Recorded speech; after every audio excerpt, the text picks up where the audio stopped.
All right. Excuse me. All right. What is up, everyone? OG over here from Player Essence, and welcome back. Welcome back to another PE Live. Today, we've got a big show for you guys. Very big show for you guys. We're going to be talking about all things Super Smash Brothers, of course. We're going to talk about Joker in Smash Brothers. We're going to be talking about the Game Awards, what went down there, Marvel Ultimate Alliance 3. We're talking about Smash Brothers Online Connection. We're going to be talking about everything. Man, it's going to be a good show. Seriously, guys, I'm really excited to bring you guys a PE Live. Haven't had one of these in just a bit because we've been playing Smash like crazy. Is this my iced tea? Okay. All right, there we go. We've been playing Smash like crazy. I want to say thank you to all the people who kind of came in and to thank me for 45,000 subscribers. Thank you guys so much. But we're on our way to 50,000, guys. On our way to 50,000. I mean, probably looking like we're going to hit it like early next year at some point, maybe like first couple months of next year. So that's exciting. So thank you guys so much for all the support. And thank you guys for saying, you know, happy 45K. But anyway, that's not the point. The point is Smash Brothers is out. The point is Joker's coming into Smash. That's awesome. And I've been having a ton of fun playing the game. I've already streamed the game for a total of 16 hours. I've streamed the game. The game just came out and I've streamed it for 16 hours already. We had an 8-hour stream yesterday / this morning. And then we had another 8-hour stream on launch day. Which was crazy, just nuts, man. It was just nuts. And we're going to continue streaming. You know, like I can stream that game forever just because it's just so fun to play. Lobbies are good, a lot of good stuff with the game. But anyway, let's go ahead and get into the shout outs, or hold up, Ninja News. So the giveaway right there says December 7th. Obviously, the giveaway's done with.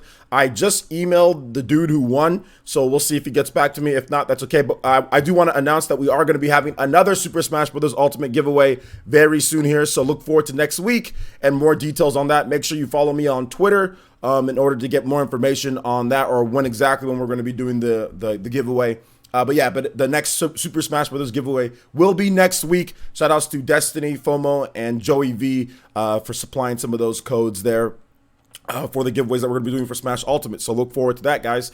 Any other Ninja News? We're very close to our Elite Ninja goal of 150, guys. We're getting really close there. Spots on the friends list are filling up. I think I have about 40 spots left. So if you want to get in on that, you can sign up through the Elite Ninja program that we got here, which is right, link in the description below. You get your emotes and all that, or you can go on Patreon as well. Tier 2 and up gets you on my friends list. But yeah, we are going to be playing a lot more Smash Brothers with the online system in there. It's just so good. Probably going to have our first tournament next week. Probably next week. We're going to have our first tournament for Smash Brothers Ultimate, so that should be a lot of fun as well. Or maybe even like a round robin type of deal. So that should be really fun. So you guys can get ready for that. Start training for that. What else? I think that's any other Ninja News. I think that's it. Oh, I have to change the Patreon thing. We're doing really good on Patreon as well, guys. So thank you guys for all the support. Seriously, you guys are freaking amazing. We're almost at our third tier goal, which is like $600. We're almost there. We're almost even at our goal of 145. We're at 137. So shout outs to all the dudes that are kind of signing up on there. I really do appreciate you guys. So I want to make sure I give you guys shout outs for that. You guys really kind of came in force when Smash Ultimate came out. So awesome stuff there. So 137 out of 145, almost at that third tier goal. We are going to be playing Mario Kart 8 Deluxe. That is going to be the bonus objective, or the bonus that we did hit for 550. We are going to be playing Mario Kart next week as well. So look forward to that stream. That should be a lot of fun. And I'm so confident in playing Mario Kart now, you know, because no more claims from Nintendo on Mario Kart. We can stream Mario Kart, no claims, no blocking worldwide, no crazy stuff that they do, no muting. So it's all good. So I'm actually excited to kind of get back into Mario Kart as well. So Party Man and all of you guys that love to play Mario Kart, look forward to that. Should have a nice race next week. So there's going to be a lot of fun on the channel, man. Like, there's going to be a lot of fun. Some of you guys were asking, like, what's the schedule going to look like with Christmas and, you know, stuff like that, holidays. It's pretty much going to look the same as it was for Thanksgiving. Probably on Christmas Day, you probably won't see much content or streaming, but there'll be, like, something up on Christmas Day. There'll be a video that I did beforehand. But other than that, there should be maybe not as much streams as frequently, but there's still going to be streams. There's still going to be content. So don't have to worry about anything when it comes to that, guys. The content rolls on here on Player Essence. So should be pretty cool. All right, so let's go ahead and get into the shout outs here. So if you guys want me to say hi to you, let's go ahead and say hi inside the chat here. So What's up, Broken by Destiny? What's good, man? Keenan Parker, Elite Ninja Keenan Parker, Elite Ninja Sean Diamonds here. Dank Meme Centers here. What's good, guys? Luna F, what's good, man? Let's see here. Shout outs, Luna, definitely. That'll be fun. Hunter 64, thank you so much. I appreciate that. Hunter 64, Elite Ninja Hunter 64. Excuse me. Let's see. Aron says I spent 3 hours straight practicing yesterday. Let's go, Aron. Shout outs to Elite Ninja Aron. Let's see here. G5, what's good? Yo, G5, you back, my boy. Shout outs to G5, you back. 9 months. Let's go, G5. Thank you for re-supporting. Also, shout outs to I think it was Edward Norton. Before the stream started, we did get our first donation of the stream, although it was beforehand. I think he donated $2 through Super Chat. So thank you so much, Edward Norton. I appreciate that. Thank you. Let's see here. Old man mean. What's good, man? How's it going, old man mean? Well, we're gonna talk about what's good and what's bad, what they need to improve. Because like in Smash Bros. Ultimate, there's definitely a lot of good, but the online with some of the stuff, they need to kind of tweak some things, which I think could be easily added in. But they do definitely need to tweak some things when it comes to the matchmaking. And we'll talk about that in just a bit once we get to that. So hold on, we'll get to everything, guys. We're gonna have a big show today. We're gonna have a really big show. That's why I wanted to make sure that I started right around 11, because I want to stream Smash Brothers tonight, but I also want to get you guys at least one edited video tonight too. So, or I just might do reactions I just might cut up my reactions. I'm probably just gonna do that. I'm probably just gonna download my reactions and cut it up for you guys, and you guys can watch those because they're fun. Even if you've already seen it, it's freaking hilarious. My Joker reaction is absolutely insane. So, oh, my Marvel Ultimate Alliance reaction is pretty nutty too. I accidentally said something the Joker reaction. I accidentally said something I probably shouldn't have said, and I kind of regret, but that's okay, because I had kiddos watching me. So, and I did get the silent DM from one of the parents here. So yeah, I'm sorry. You know who you are. Sorry about that. Sorry to the kiddos that were watching my reaction. But yeah, you gotta watch your mouth every now and then, guys. Or actually, you gotta watch your mouth all the time. So anyway. Hiru Legend, what's good? How's it going, Hiru Legend? Let's see here. In the House Gaming, what's good? Shout out to In the House Gaming. Elite Ninja In the House Gaming. Graham Parker, what's up, man? How you doing, Graham? I haven't seen you here in a while, or I'm not sure if this is one of your first streams coming in. What's up? How's it going? Good to see you here. Yo, shout outs to Elite Ninja Robert, my boy Elite Ninja Robert's here. Let me do something real quick. Shout outs to Psycho Pie as well. Psycho Pie, that's a fantastic name. Let me go ahead and let me put Edward up here before I forget. Word N. There we go. All right, so let's see here. Rufus, shout out to Elite Ninja Rufus. Gucci Dolphin, what's good, Gucci Dolphin? How you doing, man? Good to see you here. Good matches last night. Just woke up. What's up? Avedon is here. What's good, Avedon? What's good? Shout outs to Aron with the $4.99 donation, becoming the top stream ninja. And says, can you play Last Surprise from Persona 5 unless it's copyrighted? No, none of Atlas's music is copyrighted. Nothing Persona is copyrighted, so Persona is always a go. But yes, we can definitely play some Last Surprise for you guys. I am going to play the instrumental, though, so, because the lyrics are kind of booming, so let me know how it sounds, guys. Not loud enough, let me know in the chat. But thank you for the $4.99 donation, Aron. I do appreciate that. Sharknader, what's good? John Guevara, what's good, man? Loki, what's good? How's it going? Rex Gamer Dude, what's good? You're probably the only person that's not hyped about Joker coming to Smash Brothers. It doesn't matter, dude. Joker is, you need to play Persona. If you play Persona, you know why it's hype.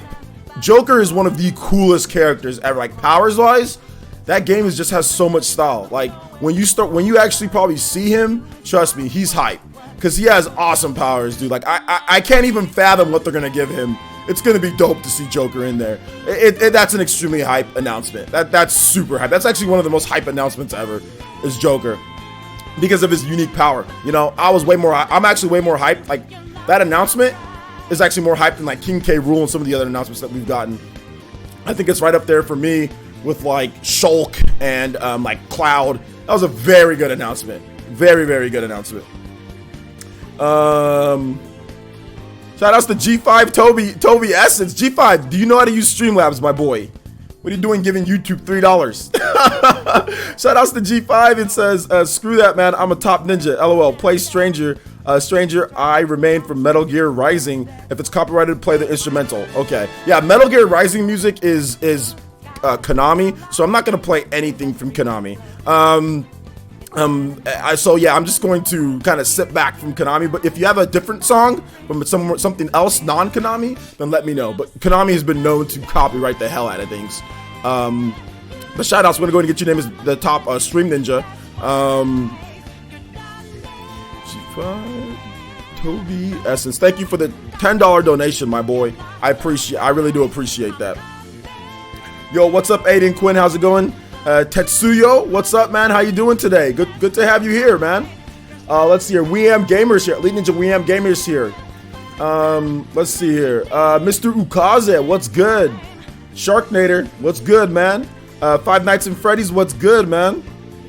You mean Tuxedo Mask?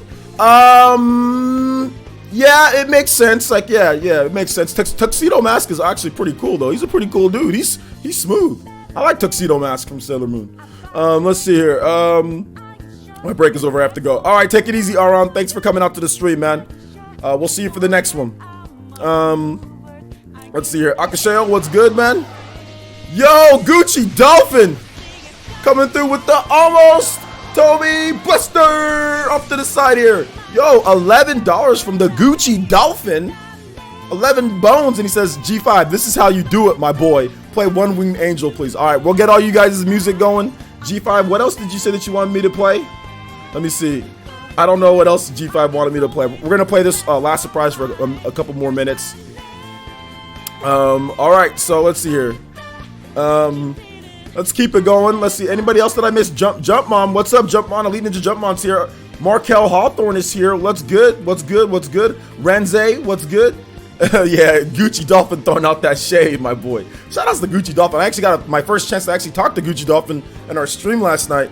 Really cool dude, man. So thank you for coming out to the stream, guys. I know it's kind of sometimes, and you know, if you're new to the channel, even if you sponsor, you're like, oh man, should I go on stream and should I say something, you know? But no, come on stream, man. You guys know how I am. People who come on the stream with me, I'm just a normal dude, just like anybody else. So it's all elite ninja out there. You know, when we stream, feel free to hop on the Discord, play, set up games with other people as well. Also, if you're on the Discord too, guys, you don't have to just go on there like when I stream. You guys can go on there and set up matches anytime that you want. You know what I'm saying? Just make sure that you set your notifications, like the bell icon at the top.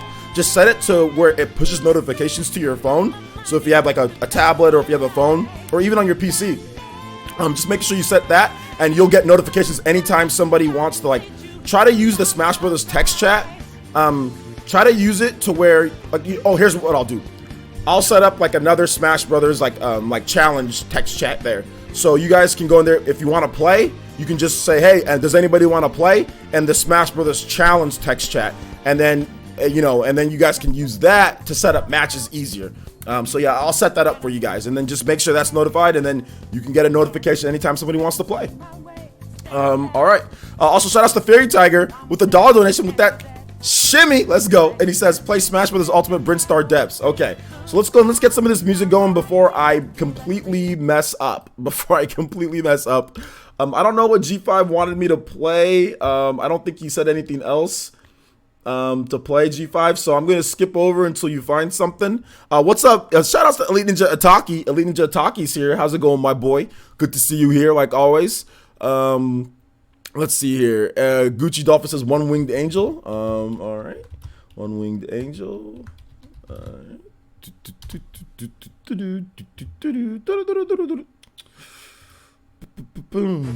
right, here we go. One Winged Angel.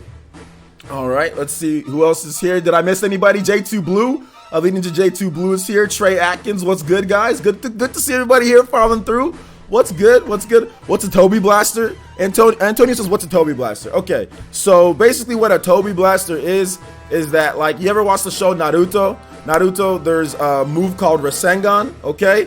And there was a time when Naruto's dad, his name is the Yellow Flash, or Yondaime, whatever, the fourth, whatever you want to call him, you know, he Uzumaki, you know, he took this move called the Rasengan, which is like this fusion of like wind and everything that you form into like a ball of power. And like when he was fighting a guy called Toby, you know, and basically what he did is that he jumped up and he blasted this dude in his back with the freaking Rasengan. So, so whenever anybody donates a high amount of money, it's like you're blasting the haters. You know what I'm saying? So we call it a Toby blast. We call it a Toby blaster here. You know what I'm saying? So that's what we do. Call it a Toby blaster. And that is just a basic definition of what a Toby blaster is. Now, when I said almost Toby blaster, is because if you notice, like, look at this animation. Now, this is getting kind of technical, but the third Hokage in Naruto, his grandson learned how to do the Rasengan from the fourth Hokage's son, Naruto, you know what I'm saying, who learned how to do it from Jiraiya, which was his master. So I'm not going to get too technical, but if you notice, look at this when that plays. This is the replay.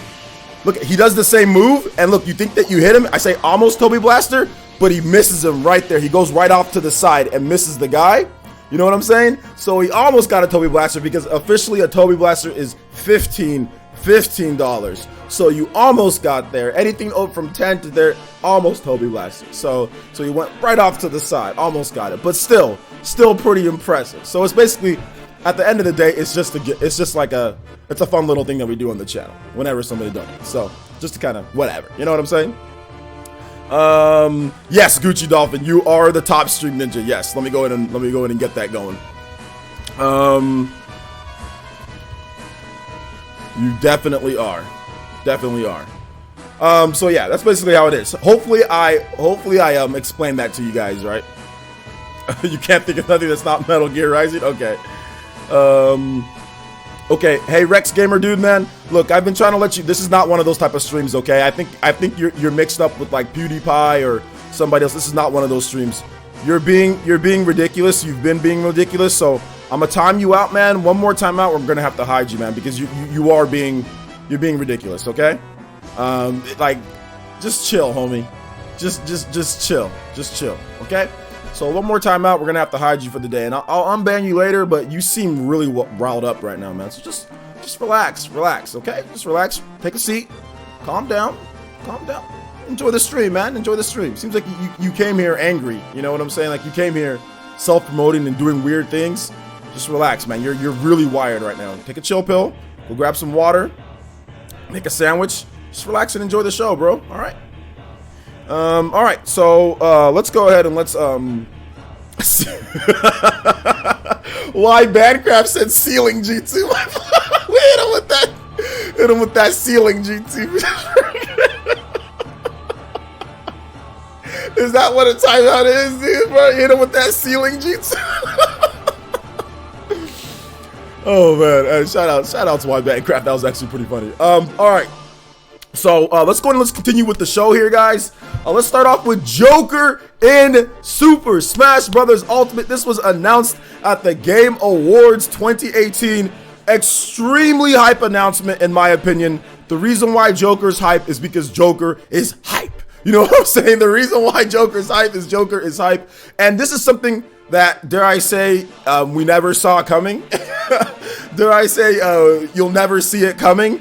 Oh my goodness, man. This was just such a, and the funny thing is that I said Smash. Like when they started showing Persona 5, I was like Persona Switch? I was like Joker and Smash? I was like, oh my god, dude. It was just a freaking crazy announcement. And the craziest thing about this announcement, man, it's like, I didn't expect them to announce the first DLC character here. Everybody was expecting Metroid. Everybody was expecting, you know, that, and it just didn't happen. It just didn't happen, and which we'll talk about in a bit. But man, I want to get you guys' first reactions because you guys have heard me what I've said about Joker. I want to get you guys' first reactions to Joker and Smash. Tag me at PlayerEssence or hashtag PlayerEssence. Don't just give me, oh, Joker's in Smash, great. Like, tell me why you're excited for Joker. If you haven't bought the Fighters Pass, are you gonna buy it now? Like, tag me, let me know. Let me react to you guys' thoughts. I mean, remember, PE Live is about you guys, not necessarily what I have to say so much. So tell me your thoughts, and I will react to them. Shout out to Christian Kunani. Yo, welcome back, my boy. Donated $2. Hit that with the Streamlabs shimmy. He says, hi there, OJ. Happy smashing. Got all the characters. How you doing? I'm doing good. Can you play Time to Fight Xenoblade song from Smash? Absolutely, absolutely. So we're going to phase out this One Winged Angel song real quick. Thank you once again, Gucci Dolphin. Fury Tiger says, play Smash Ultimate Brintstar Depths. Okay, Smash Ultimate Brint. That's a very good theme, by the way. Shout out to Fury Tiger. That's a very, very good theme. Very good theme. I actually really like this theme. All right, so thank you so much, Kristen Kunani. We'll definitely get your song going in just a bit. All right, play Desperate Assault from Dragon Ball Super. No Dragon Ball Super. No Dragon Ball Super music. Sorry, man. G5, you're picking a lot of copyrighted music for me to play. Can you try something else? Like, try something like, is there any like Nintendo games that you know that you like? You know, that you can like play that music, or like Persona, Final Fantasy music's okay. So yeah, yes, Markel. Yeah, at the beginning of the show, I said that I will be. You probably got in a little bit later, but I will be uploading my. I'm gonna cut up my reactions after this stream ends. I'm gonna cut up my reactions, and I'm gonna upload them for you guys. So yes, definitely, absolutely, absolutely. Take your heart, says Renze. I know, dude. Let's see here. We'll talk about Persona potentially being in Persona 5 coming to Switch too. We'll talk about the rumors and all that in just a bit. Hunter64 says, I've never played Persona, but it looks dope. Definitely a good character pick, not expected at all. Yeah. You don't really, I mean, the thing about it is that, like, you don't even really need to play Persona to see how cool Joker is. Trust me, you guys will see that, you know. It's really cool. It's really cool that he's coming. Let's see, Sean Wilson said, I literally screamed and instantly pre-ordered the Fighter's Pass when he was announced. I think that's what Nintendo was going for. Nintendo really wanted to focus on Smash Brothers and making sure that Smash gets its full due, and I think that's the reason why, you know, maybe Metroid wasn't at the show. But yeah, you really want Persona 5 on the Switch? Yeah, I really want Persona 5 on the Switch, and dude, I really think it's coming. I think we're gonna get a Persona 5 Golden on the Switch. I think that might even be the title. I don't know, or Persona 5. You know, Ultimate Edition or something. I think Persona's coming to the Switch, dude. I think Persona 5 is coming. I don't think there's no way that they don't. Like, if Atlas and Nintendo can't agree upon a deal to put Persona 5 on the Switch, that is one of the biggest wasted opportunities, and you're literally forfeiting probably hundreds of millions of dollars if you do that. Because I think if Persona 5 came to the Switch even 2 years later in 2019, Persona 5 would instantly sell, I would say, 3 million units or so on the Switch. I guarantee you. By the time that this game comes out in 2019, you're going to have a huge install base. And like I would say lifetime sales, you're going to sell at least, I said minimum of 1 million units of that game at full price. Like minimum 1 million units. That's like giving away so much money. I mean, I think it has to happen. I mean, it would be a shame if it did it at this point now. Let's see here. Joker and Smash got me the Fighter's Pass. Can't wait to play as him. Nice. The announcement sold me on the Smash Pass. There you go. It looks like Nintendo's doing the work. Let's see. Ataki says, I was hyped for Joker and Smash because I love Atlas and Persona. Okay. Nice. Get ready for a week of nothing but Joker online when he launches. Yeah, that's what happened with Cloud. That's what happened with Bayonetta. That's what happened with most of the characters. You just saw those characters. And that's to be expected, you know. Let's see, I was hyped. I might finally play Persona 5 if it comes to Switch, not playing on PS4. It's actually a horrible game on PS4, to be honest. It's very boring, unless you're okay with just sitting there and pressing the X button. It's a good game in itself, but I think that it's made, I think Persona in general, Atlas's games are made for like portable systems. Most of them are just made to just like relax and play. I don't think Atlas's games aren't really great for big screen. I mean, they are, you know, like obviously like playing a game is playing a game. But like the stuff that you do, it's just like there's a lot of downtime in Atlas games. You know, like there's a lot of I'm just talking to this person, I'm just sitting in my room, I'm just watching this cutscene. You know, like and like the graphics are never absolutely phenomenal to where you need like the most power out there. At least not at this point. So I don't see why Atlas games just don't really work well on TVs. I mean, you can do it and that's fine. But to me, Atlas is just like especially Persona, the music, like the chill, like you're inside your room, like that's just better. Like putting your headphones and just like lie down on your bed and play the game. Like that's just Atlas to me. Those are the style of games. Like I did that with most of Atlas games, you know. Like, but that's just me. Let's see here. All right, let's go ahead and get into the next music here. We've got Xenoblade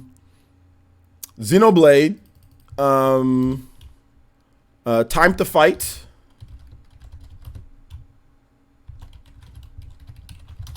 All right, Time to Fight. Smash Ultimate theme.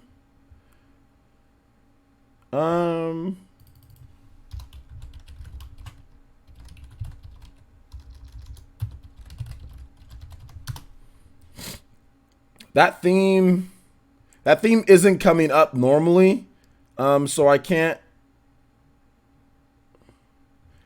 find it.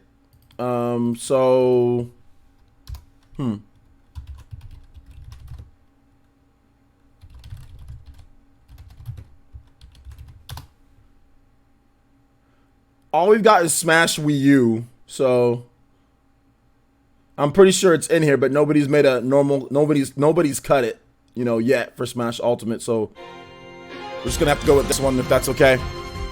All right, so let's keep it going here. Thank you for the $2 donation once again. Let's see here. I disagree with you. You need to play Persona 5. It's a phenomenal game. What are you talking about? What do you talk about, Fire Blast Gaming? What do you disagree with me? I've played Persona 5. I've played and beat Persona 5 on the PS4. It is an amazing game. What do you, I never said it wasn't, or people shouldn't play Persona 5.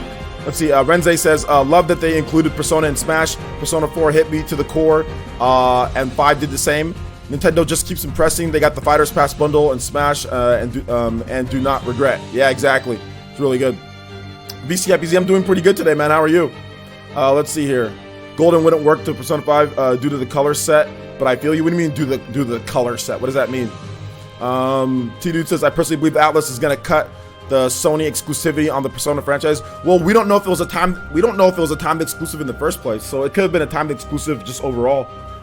Persona 5 Crimson Edition, okay. Player Dank says, Joker announcement shocked me, and his moveset is so vast. I cannot predict his final Smash, and now he's in the possible of remaining DLC characters is limitless. Yep, it's true. Let's see here. What's up, Jay? We're just talking about Joker and Persona. How's the music, guys? Is the music too loud? Not loud enough? I think it's maybe a little too loud. I'm thinking. Music is a little too loud, or no? Is it okay? Let's see here. Let's see. Five Nights at Freddy's says, when I was told Joker was coming to Smash, I thought it was Batman Joker. Well, makes sense. Let's see. Yeah, I would play Persona 5 if it comes to the Switch, but I'm more excited for Shin Megami Tensei. That's okay if you're more excited for Shin Megami Tensei. Gizmo, shout out to leading to Gizmos here. What's up, my boy? He says, sharing the good vibes all day. Hashtag Smash Weekend. Absolutely.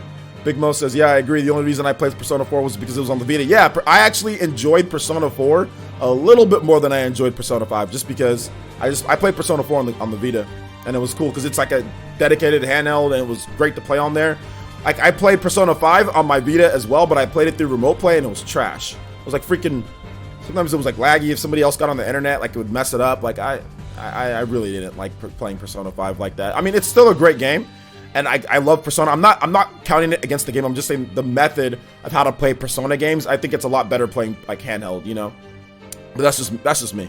There's other people who obviously disagree with that. So there you go. That's the song. Thank you. Okay, yeah, gotcha.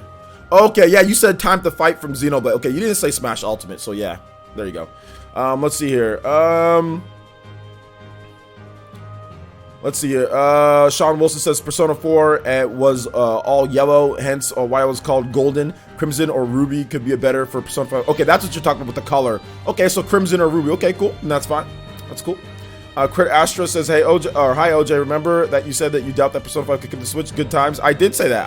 I didn't think that it would. Thanks to Joker confirming Smash, there's a high chance that will come. Yeah, I did doubt it. I did doubt it because I didn't know about the exclusivity deal. You know, we didn't have any details on that, like, you know, kind of what's going on there. But now it's been more cleared up at this point. So yeah, I'm definitely happy to be wrong on that one. Happy to be wrong when it comes to that. Let's see here. Party Man says the Joker announcement hyped me because I played Persona and I like the character. Yep. How's my day? My day's going good, really good. How's your day, man? Gizmo. Let's see here. Yeah, the music's really good. T-Dudes, I remember the time when Cloud was announced for Smash Wii U and 3DS. Now that Final Fantasy VII is coming to the Switch eShop next year, I really want to play that gem. Yep, that's gonna be on there. Absolutely. Let's see here. I can't wait to hear Persona music in Smash. Can you imagine?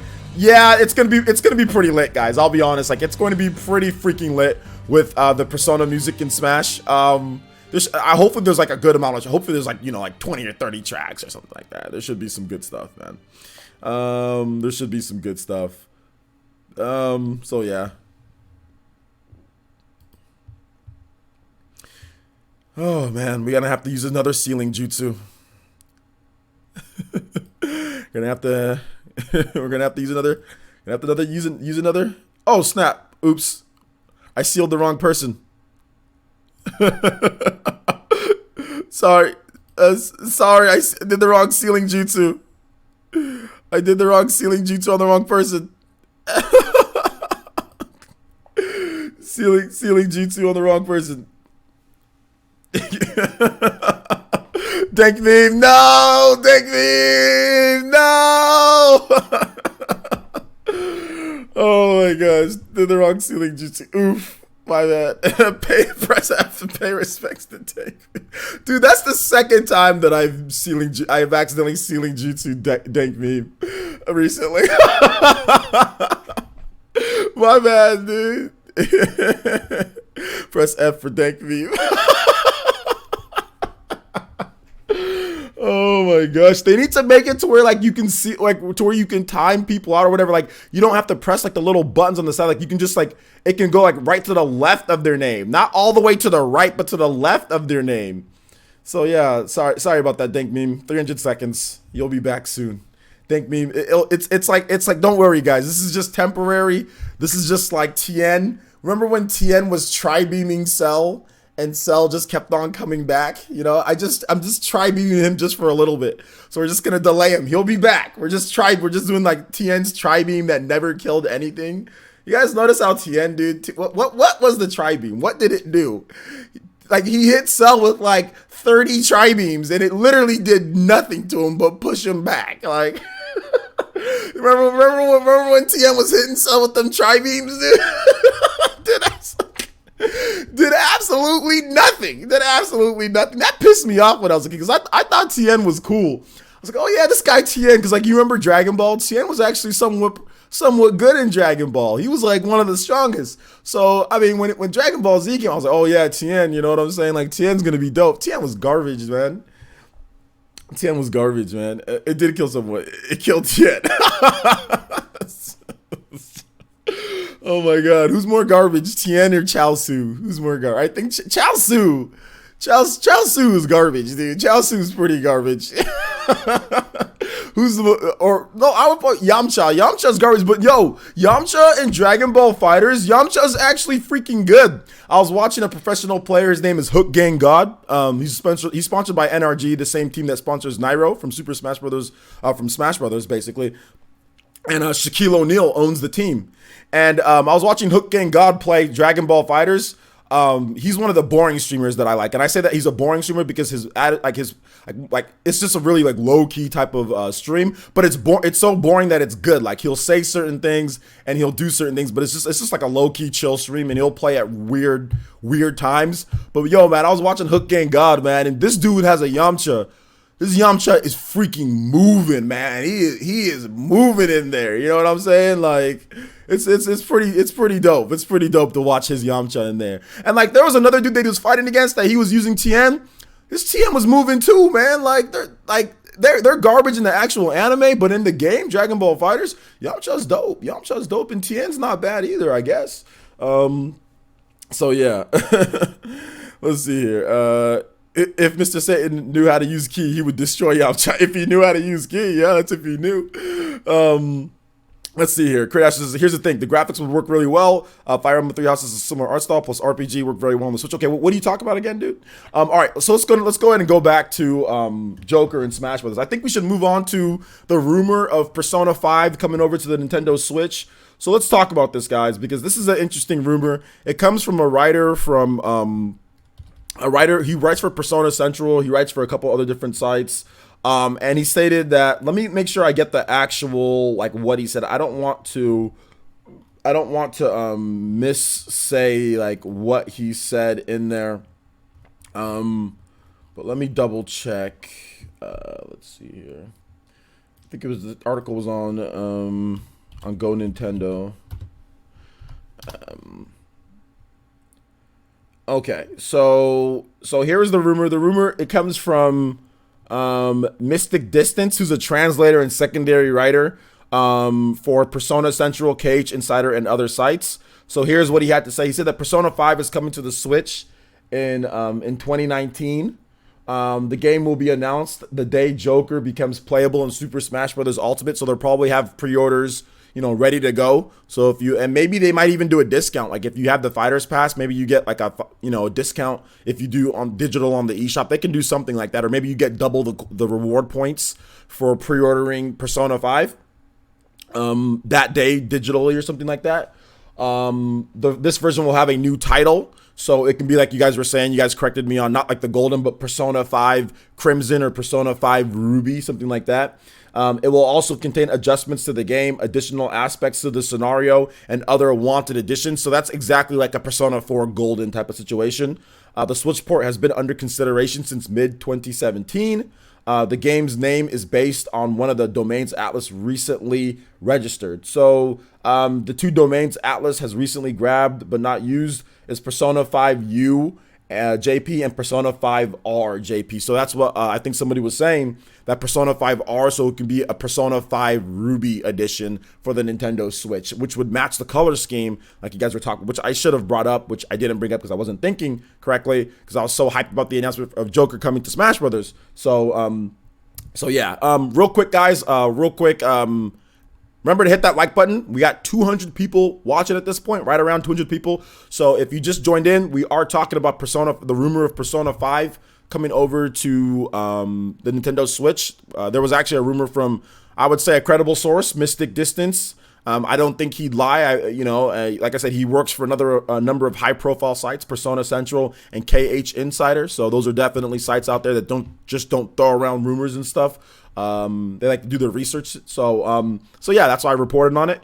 And we're talking about that and kind of what could go on there. Nintendo has constantly used Persona 5 in talking about the game and all of that. Reggie Fils-Aimé was asked about Persona 5 coming over to the Nintendo Switch recently after the Game Awards, and he essentially just he ducked that question, and he alluded to saying, hey, we want all the games, we want all the best developers, we want to continue to drive the install base, and that will get developers to develop games on the system. But he never said no, or he never said anything like that. So it makes me seem like there's something in the works. They're starting to develop it. I'd probably say they started to work on the port early this year or right around this time, and maybe it's going to be ready by sometime next year. I think they're figuring out when they're going to launch it, but like I said, this would be a colossal failure if Persona 5 isn't on Switch.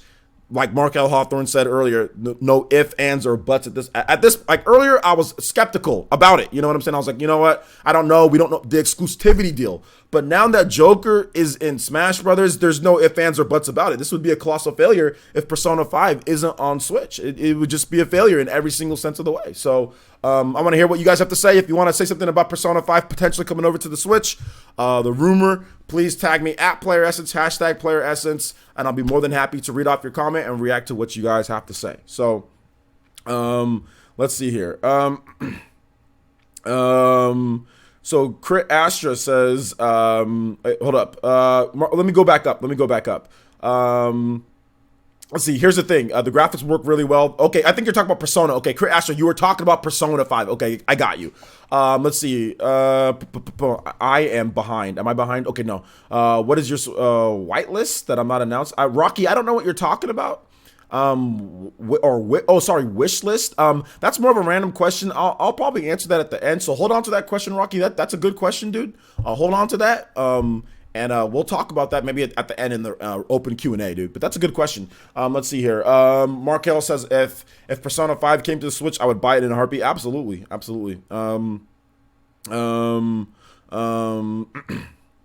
see here. Yeah, you were comparing them. Yeah, you were comparing. So, my bad, Crit Astro. My bad about that. My bad.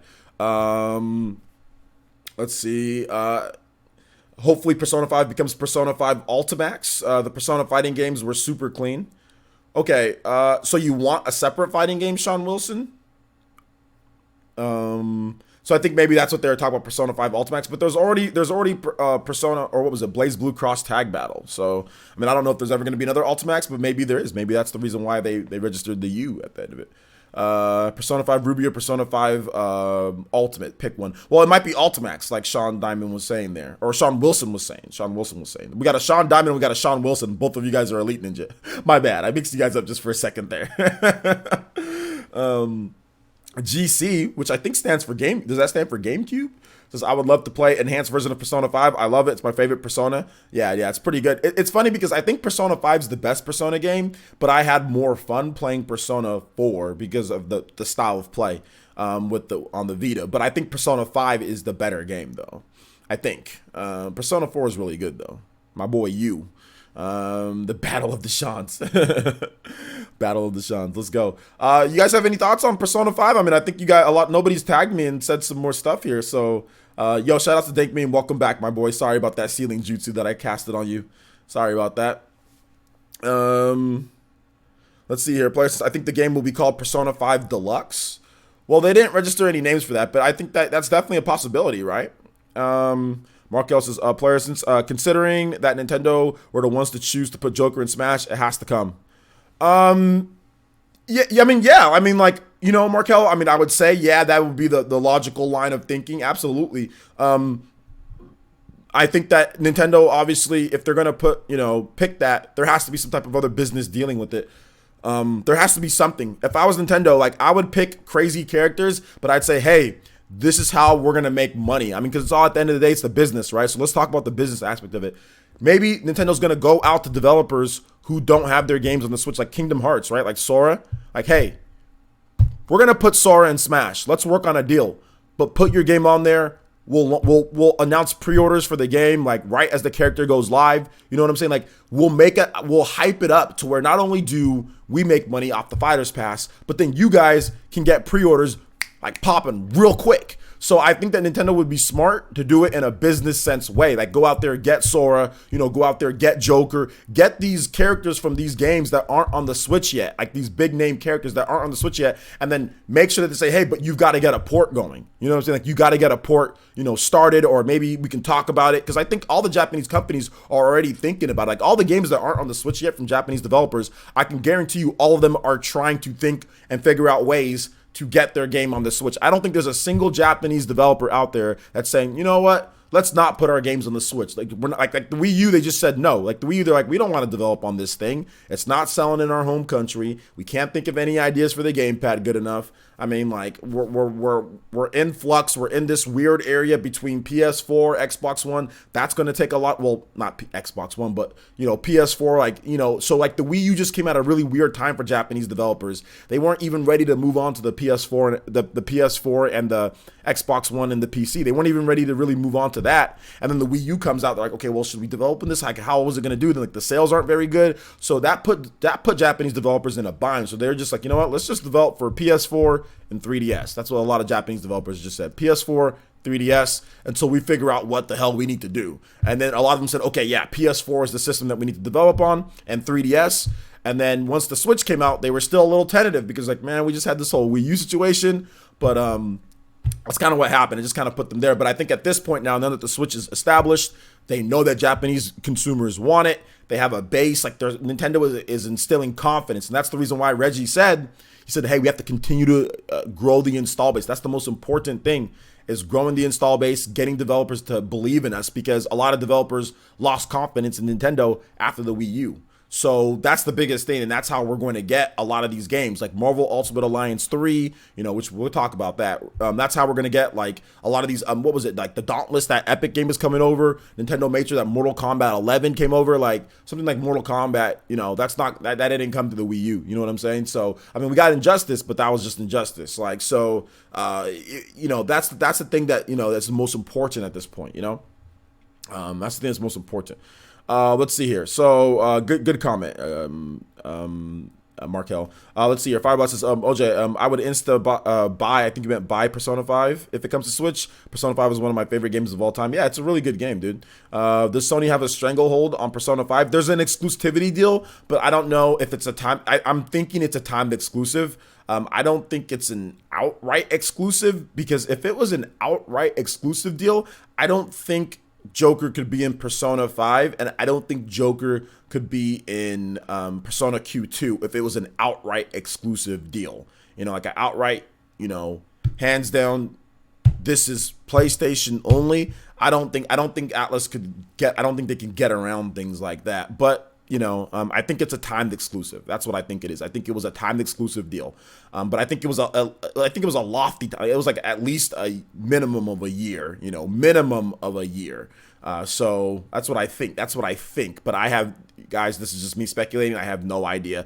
But what we do know is that there is some type of exclusivity deal. We do know that. Let's see here. I think Persona 5 is coming, and as bringing Joker is a way of Nintendo makes the bridges between companies. There you go.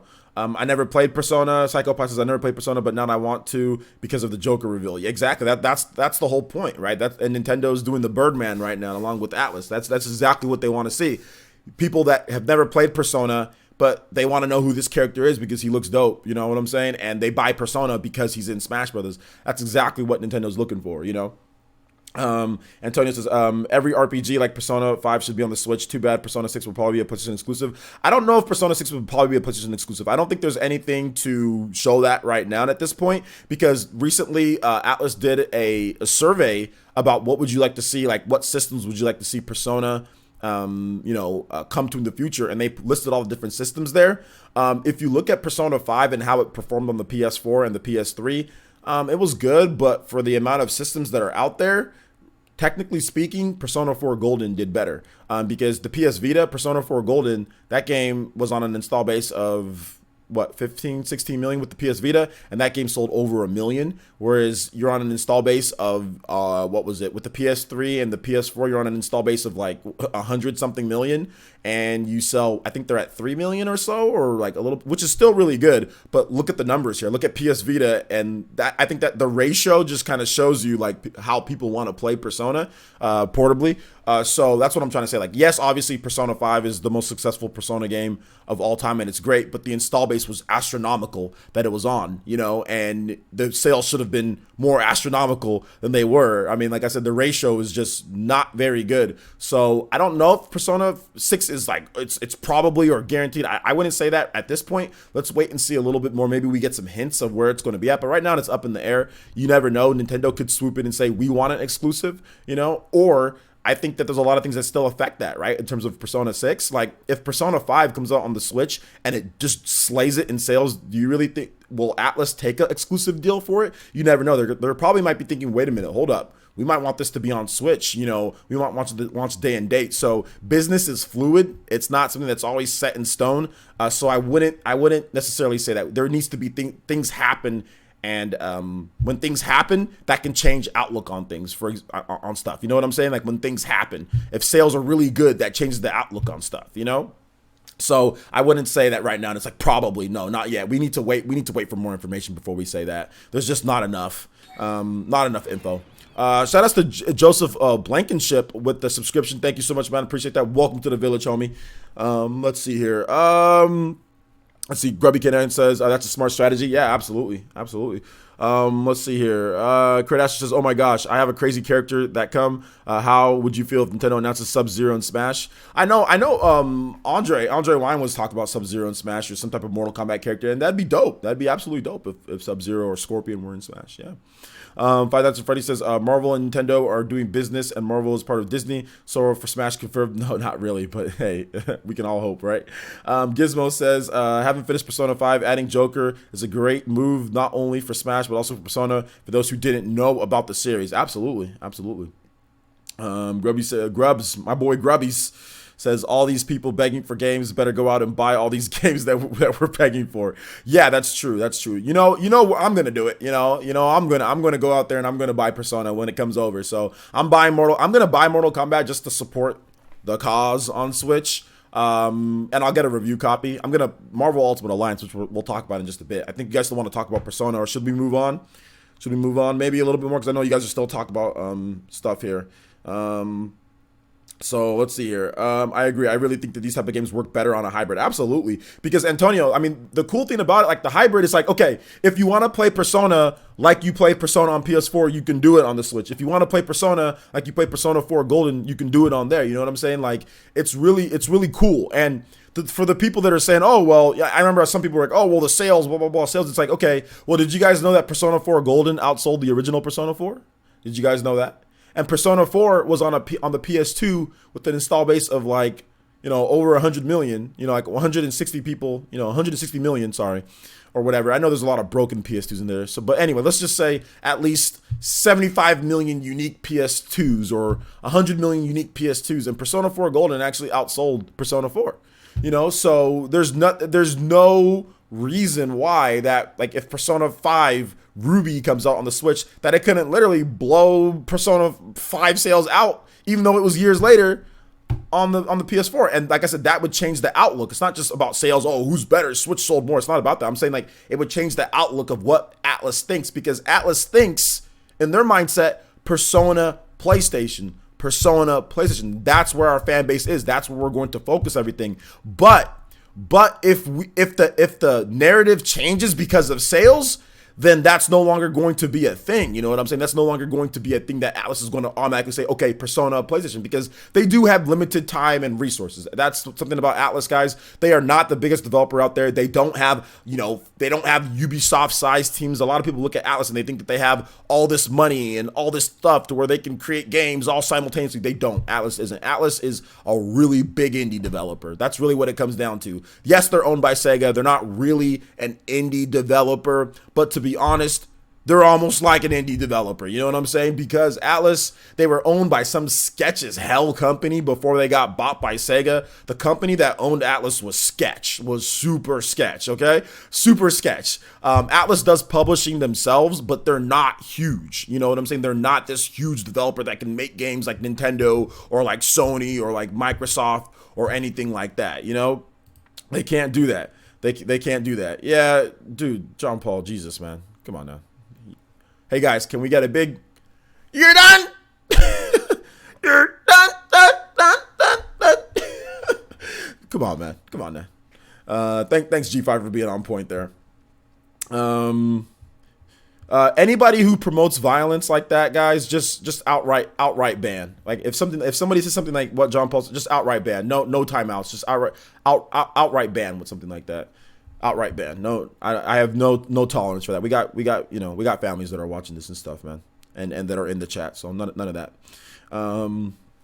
You're can we get a you're done? You're done. Oh my gosh. Y'all coming out with the you're dones. Y'all represent with the you're dones. You're done. Don't forget me. Oh no, we'll forget you. Let's see here. Technically, we have 3 Sega characters now. So we have Sonic, we have Joker, and who's the other Sega character again, guys? I'm having a brain fart here. Scott says, when do you think info on Persona 5 to Switch, if it does happen? I think we'll probably get, I mean, obviously there needs to be an announcement, right? So do you mean more info like rumors or more info like official info? Because if it's official info, then I think it's going to happen maybe around the time that Joker launches. So I would think, since he's the first fighter, Piranha Plant comes out February. Let's give him about another, let's just say they finish Piranha Plant in January or whatever. So maybe it gives them give or take about 3 or 4 months to get Joker done as well. Or maybe they're working on Joker right now. I'd probably say April or so, on the anniversary of Persona 5, maybe on the anniversary of Persona 5, that's when we get the announcement. I would think that would be a target date. So a Western anniversary of Persona 5 is... Persona 5 launched on... well, that's in Japan, but does anybody remember that it was like April... What was Persona 5's Western release date? Does anybody remember off the top of their head?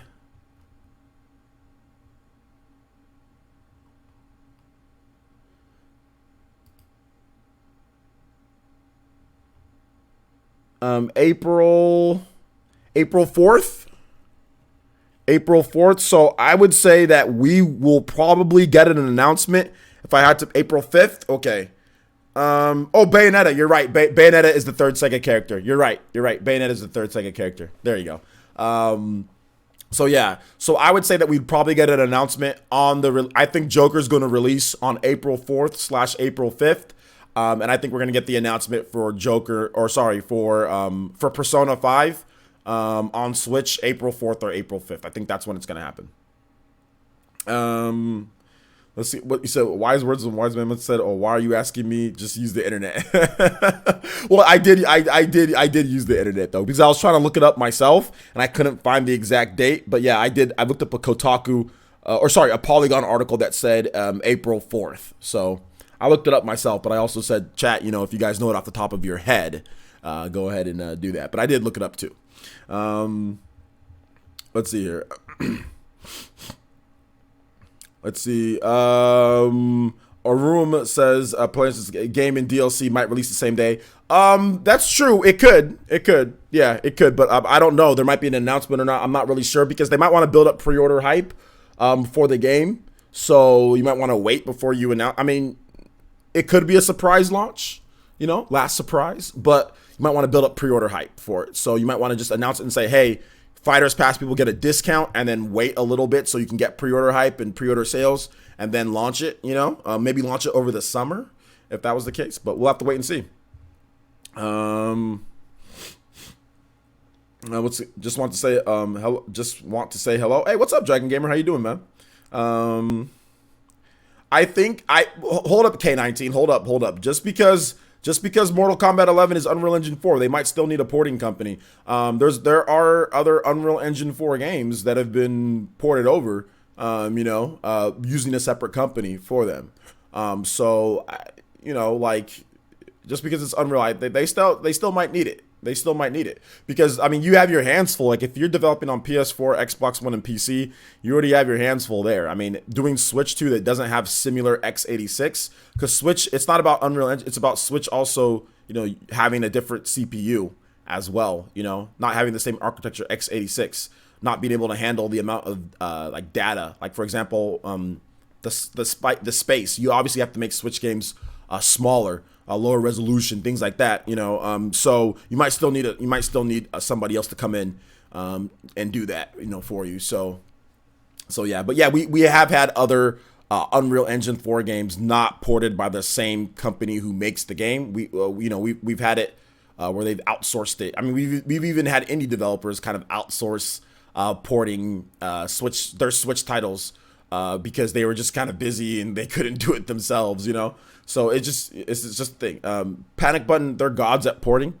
And if Panic Button is doing Mortal Kombat 11, I might feel more confident about them doing Mortal Kombat 11 than NetherRealm, than Ed Boon and his team doing Mortal Kombat on the Switch. Honestly, I really might feel more confident about that because, they're going to give their absolute time, focus, and dedication on the Switch version of the game. No ifs, ands, or buts. They don't have to worry about Xbox or anything like that. They're just focused 100% on the Switch. And I think I'd rather have a company that's focused 100% on the Switch than a company that's juggling PS4, Xbox One, PC, and juggling Switch into there. And I think that's how you get ARC ports. You know what I'm saying? When you don't know what you're doing and when you don't put enough time in, you get a port like ARC where it looks like not very good when it should look better than it looks. You know what I'm saying? So I think that's the biggest problem.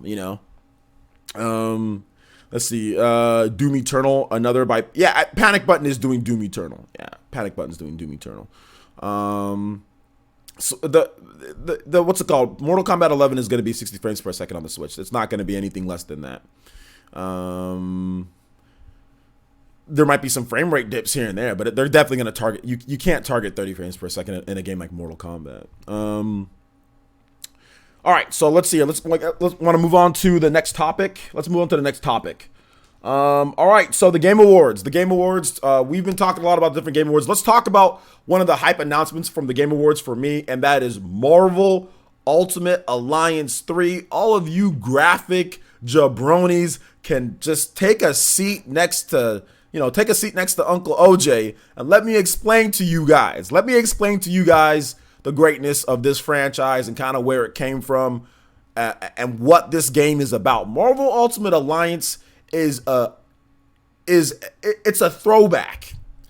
It's a callback to the old school beat 'em up days. If you played Double Dragon, if you played Final Fight, if you played those games, essentially what they did is they took that formula, the beat 'em up, and said, hey, you want to have like Maximum Carnage, all of these different games, these superhero games, all of them.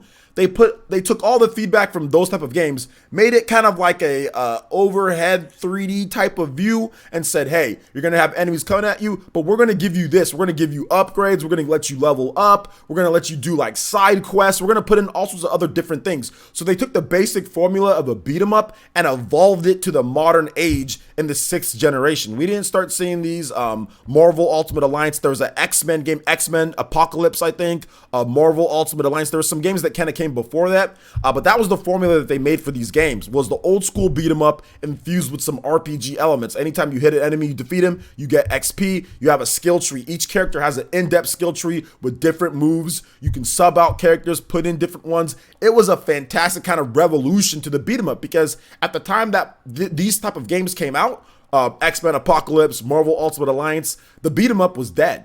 Final Fight, Double Dragon, games were dead. So this brought back the beat 'em up. The graphics were never a huge part of the thing. That was never, go back and look at X-Men Apocalypse on the PS2.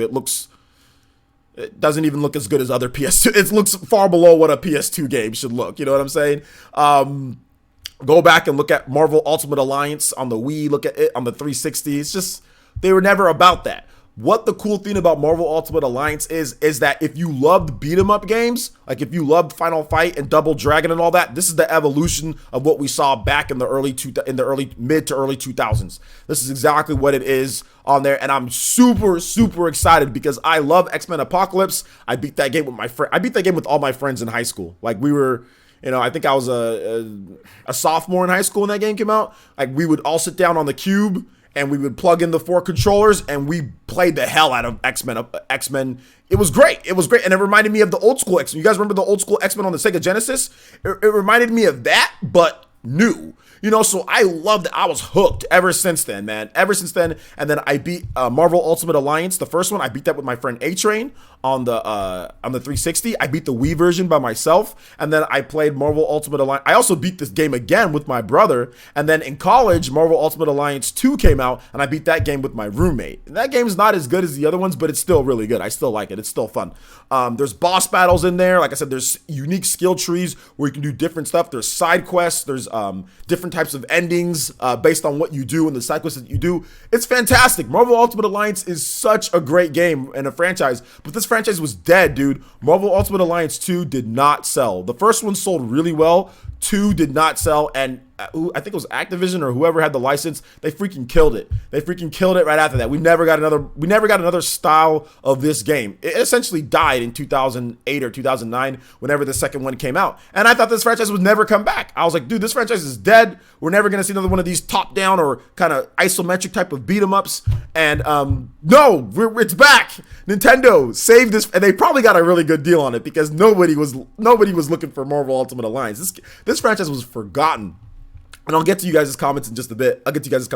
But no, I'm extremely excited about this. I love the Marvel Ultimate Alliance series, and this one looks great. I don't care what people are saying about the graphics. The people are like, oh, the graphics are horrible. I'm like, dude, the graphics are way better than what Marvel Ultimate Alliance 2 was, man. Like, I don't know if any of you guys have seen Marvel Ultimate Alliance 2, but the graphics are way better than that, so I'll take it. I'll take it, but it looks fun. I mean, Spider-Man's in there, Wolverine's in there. They got a lot of the characters, and I don't think they've revealed everybody yet. Hulk's in there, so I think it's gonna be dope, and it's gonna be so fun if you have friends right there to play with. You guys can all have your own Switch. Think about that, that's never happened before. Marvel Ultimate Alliance has never been portable. There's never been a portable way to play it or it might be on Vita. There might be a Vita version. I think there might be a Vita version of the game or a PSP. I'm not 100% sure, but having an real HD Marvel Ultimate Alliance game to play anywhere that you want, that is so dope. And playing with your friends is fun. We can have PE Ultimate with it, so that's gonna be fun too. So what do you guys think about Marvel Ultimate Alliance 3? I'm hyped. I'm excited for it. I can't wait. but I want to hear what you guys have to say. So, yeah, Team Ninja. Once again, let me make sure I put that. Yeah, Team Ninja is making this. I think Nintendo was like, so this is here's the business dealings that happened. Nintendo was like, we're not gonna get certain third-party games next year. We need something that's gonna make people say, like, what? I think Nintendo does this because they know probably like the time that Marvel Ultimate Alliance comes out, there's going to be like the new Marvel game or whatever from like on PS4 and Xbox One. There's going to be something that they don't get. So Nintendo has to say, we need something, but we don't want to spend a lot of money, but we need something big that's going to make a splash. Okay, Marvel's good. We have no superhero games. But do we want a Western developer make? Let's get those Team Ninja guys. What's Team Ninja doing? Let's get them. We need to maybe instill some confidence in the Japanese development with this. Let's get some Team Ninja. Let's get Team Ninja to do it. So they probably didn't pay too much for it to get that license to Ultimate, because like they had to have gotten it from Marvel Ultimate Alliance 2. That was Activision. So I don't know how the copyrights worked, but if Activision owned the name for Ultimate Alliance, Nintendo had to pay for a copyright, or Nintendo had to do something to get that copyright. But if Marvel owned the Ultimate Alliance name, all they had to do was pay Marvel for the copyright name for Ultimate Alliance. That's all they have to do, or just pay them for it. So I'm not exactly sure how that works, but Activision did own this beforehand. So that's confirmed. That's what we do know. But yeah, the genre is action role playing. They put, it's an action kind of role playing game. So that's what I love about this, man. And there's hella replay value, because when you go through one time, you're never going to be able to level up all the characters, and there's like, if you replay on harder difficulties, there's other stuff that might be unlocked and opened up. Like I said, it's not like the most graphically intense game. You're not going to be surprised by it. But when you start, like, you got to play it with friends. You got to play it with friends, and you got to work together. Put it on the harder difficulties. Play with your friends or play online. You're gonna have so much fun. It is really that cool, because it's like all the cool Marvel characters are all right there. You know what I'm saying? Like, Marvel Ultimate Alliance 2 necessarily wasn't reviewed the best, but it was still super fun. It was still really fun. Like Captain America, he has like this really cool ability where, like, with his shield, he can like bash everybody like going around, or you can throw it and it bounces off all the walls, and like you can combo it up like with Spider-Man. So like you can like throw your webs and like web bind everybody. Then like you combo it up with Captain America. Did I say Captain Falcon? I was about to say Captain Falcon, but anyway, Captain America, and then you throw like your shield and like combo it up, like, and there's a lot of characters that work well with each other, so you have to kind of find out the combos, like who works well with each other with their special moves, man. Like, I'm totally nerding out right now when it comes to Marvel Ultimate Alliance, but I love these games, man. I love these old school, because that's what I want. Like, I don't like old school beat 'em ups anymore, because there's no leveling system in them. You just fight people and like you don't do anything. But that's what I want. That's why I stopped playing beat 'em ups like normal, because it's like they were boring. They got boring to me. Like, I played them when I was a kid, but then like they just got boring, because it's like, okay, well, you just beat people to crap and like you don't get anything. But Marvel Ultimate Alliance brought back the beat 'em up for me. I was like, yo, this is cool. We level up. We got skill trees. This is dope. This is what I want from a beat 'em up. And then it just died. And then it just died out of nowhere. And I haven't played a beat 'em up game since Marvel Ultimate Alliance. I have not played a single like real old school like beat 'em up type of game since Marvel Ultimate Alliance. So I'm excited, man. And I went on for about 10 to 15 minutes about this. So let's see. Let me get into you guys' thoughts. I'm sorry, guys. I'm sorry. Let's see here. I'm glad that the X-Men are in. Yeah, the X-Men are in. So you're saying Diablo. Yeah, Diablo. Yeah, definitely Diablo-ish. But the difference with this is that it's Marvel characters. But yeah, definitely Diablo. But yeah, I guess I didn't put Diablo in this same old school. Yeah, I played Diablo, guys. Sorry about that. I said I haven't played it once since Marvel Ultimate Alliance. But yeah, you're right. I played Diablo. So there you go. I played Diablo. So never mind about that. So the only one I played is Diablo and Marvel Ultimate Alliance, like in terms of the new age beat 'em up. So yeah, it's essentially, it's definitely Diablo. Definitely Diablo, which I don't know why I didn't make that connection. I just never did. I just always considered Diablo, and Marvel Ultimate Alliance, but no, they're actually really similar. I think that's maybe where they got the idea, huh? All right, so let's keep it going here. X-Men 2, The Clone Wars, I got right now. Nice. Marvel Ultimate Alliance 3 looks better than Marvel vs. Capcom Infinite. Graphics wise, no. But it's a fighting game, so that's different, obviously. But in terms of gameplay and everything, like being able to play, absolutely, because there's no X-Men in that game, and there's X-Men in Marvel Ultimate Alliance 3. See, games don't need HD graphics to be fun. They don't, but this game's definitely going to be in HD. This game's going to run great. Like, Marvel Ultimate Alliance games, the thing that they do, since there's a lot of explosions and things going on screen, and there's tons of enemies, like, coming at you, like, waves and waves of enemies, the graphics are never that great because they don't want the frame rate to be, like, bogged down, and, like, it's not like a high-budget game. Like, Marvel Ultimate Alliance games aren't, like, super high-end. They're not going to spend, like, $1 bazillion on the game and the graphics and everything like that, because the problem is that the license, they have to buy the license to get it, and obviously getting a Marvel license is not cheap, so they spend their money on the license, and they have to make sure that, you know, that they don't that they don't spend too much, like, and like they don't like bog down like the system, because there's going to be tons of enemies. Like, there's going to be a lot of enemies coming at you, you know. There's going to be a lot of enemies coming at you. Obviously they could have made them better, but it's always a smooth 60 frames per second, no real dips. Like, from what there probably is, but it was always a smooth experience. You have 4 people on the screen playing at any time, like 4 different heroes, and that means you have to have enough enemies to where 4 heroes can fight. So obviously it gets really hectic, and like there's destructible environments. So it's not like you're just like, you know, you're just beating people up, and there's not like it's like Final Fight or whatever. There's like a trash can or something, or like Street Fighter where there's like a couple trash cans, like you can throw them into them or whatever. There's like tons of destructible stuff all around, like where you can take people and throw them into the wall and it explodes or something like that. There's like, and like you can like beat up like little areas to like canisters to get like items or resources or extra experience, you know. So it's like there's a lot of stuff going on in the games, you know. So they always make it to where graphics necessarily aren't the best, but it's always a smooth experience, you know, with 4 people, all the enemies at the same time coming at you, you know. So yeah. Yo, what's up, Brian Jedi? How you doing today, man? All right, so I'm talking a lot on this. Let me get you guys' thoughts. I was super hyped about this. I was so hyped. Like, you can tell kind of how I was thinking about it, because I was like, oh, Marvel Ultimate Alliance, and like I sat in my chair, like in my reaction, and then I got up and I walked around in a loop and came back down and sat back down in my chair. I was like, yes, and like I kind of just like looked around. I was still trying to process it in my brain, like, yo, Marvel Ultimate Alliance is coming back. Let's go. So yeah, it was awesome, man. Let's see here. Let me get into you guys' thoughts. Okay, so Dick Meme says Marvel Ultimate Alliance 3 is looking good for the Switch, especially since Marvel Avengers 4 is around the corner and Thanos teases the end, sold me on the game. Yo, my boy Thanos is here.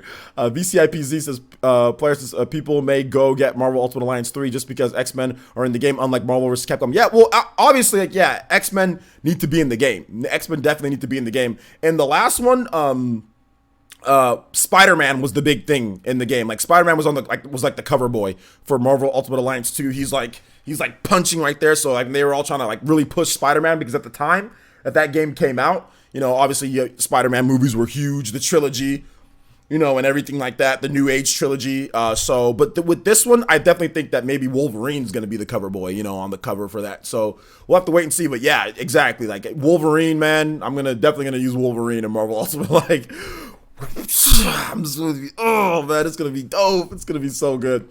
All right. In-house gaming says I'm super excited to play Marvel Ultimate Alliance on Switch. I used to play DC Universe Online, and it was a good time. We need a good superhero game this generation. Absolutely. Let's see here. Markel says, do you think they are able to get Stan Lee cameo in the game? I mean, if they wanted to, I'm not sure if he's going to be in there, but maybe they will. Let's see here. Shadow King says, do you think we'll get Marvel Ultimate Alliance 1 and 2 ported over to the Switch as well? That way people can play the originals. They were ported to PS4. I don't know if we'll get that. I don't think so. Just because I don't think they're going to take the money. That's going to cost money to do that.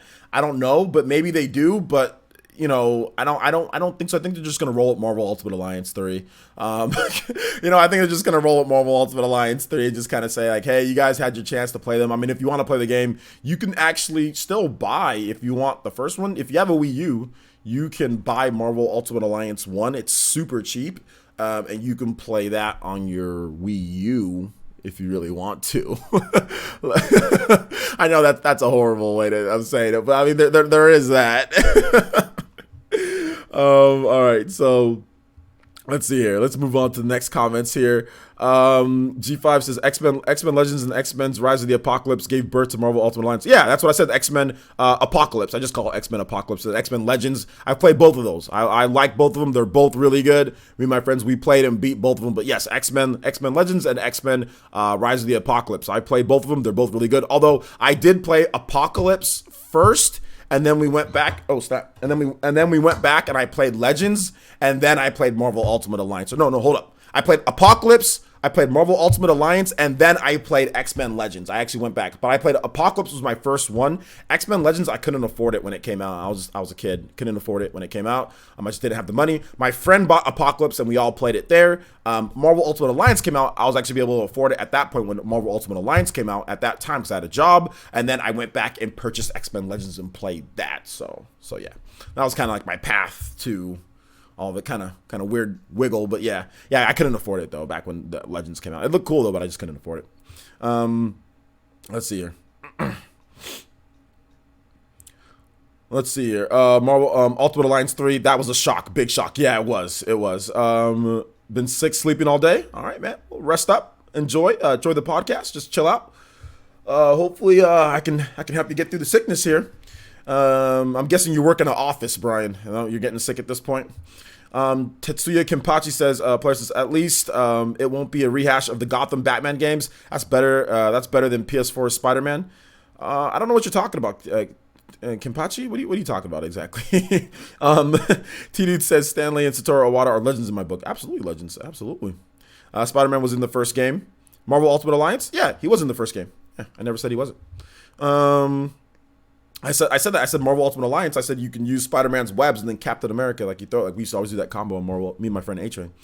J2 Blue says, should I buy the port of Marvel Ultimate Alliance on PS4? I don't know if those are that good, to be honest. I don't know how the port is. Look it up. I kind of want to play them before Marvel Ultimate Alliance 3 comes out. You can buy them if you want to. I don't know how well the ports are done. Like I can't sit here and endorse them because I have not played them myself. I've already played and beat them on the 360 and all that. I mean, if you have a 360, you can play it on there. I guess I know Marvel Ultimate Alliance 1 and 2. I've played it on those ones, on those systems, or on that system. I've played Ultimate Alliance 1 on the Wii as well.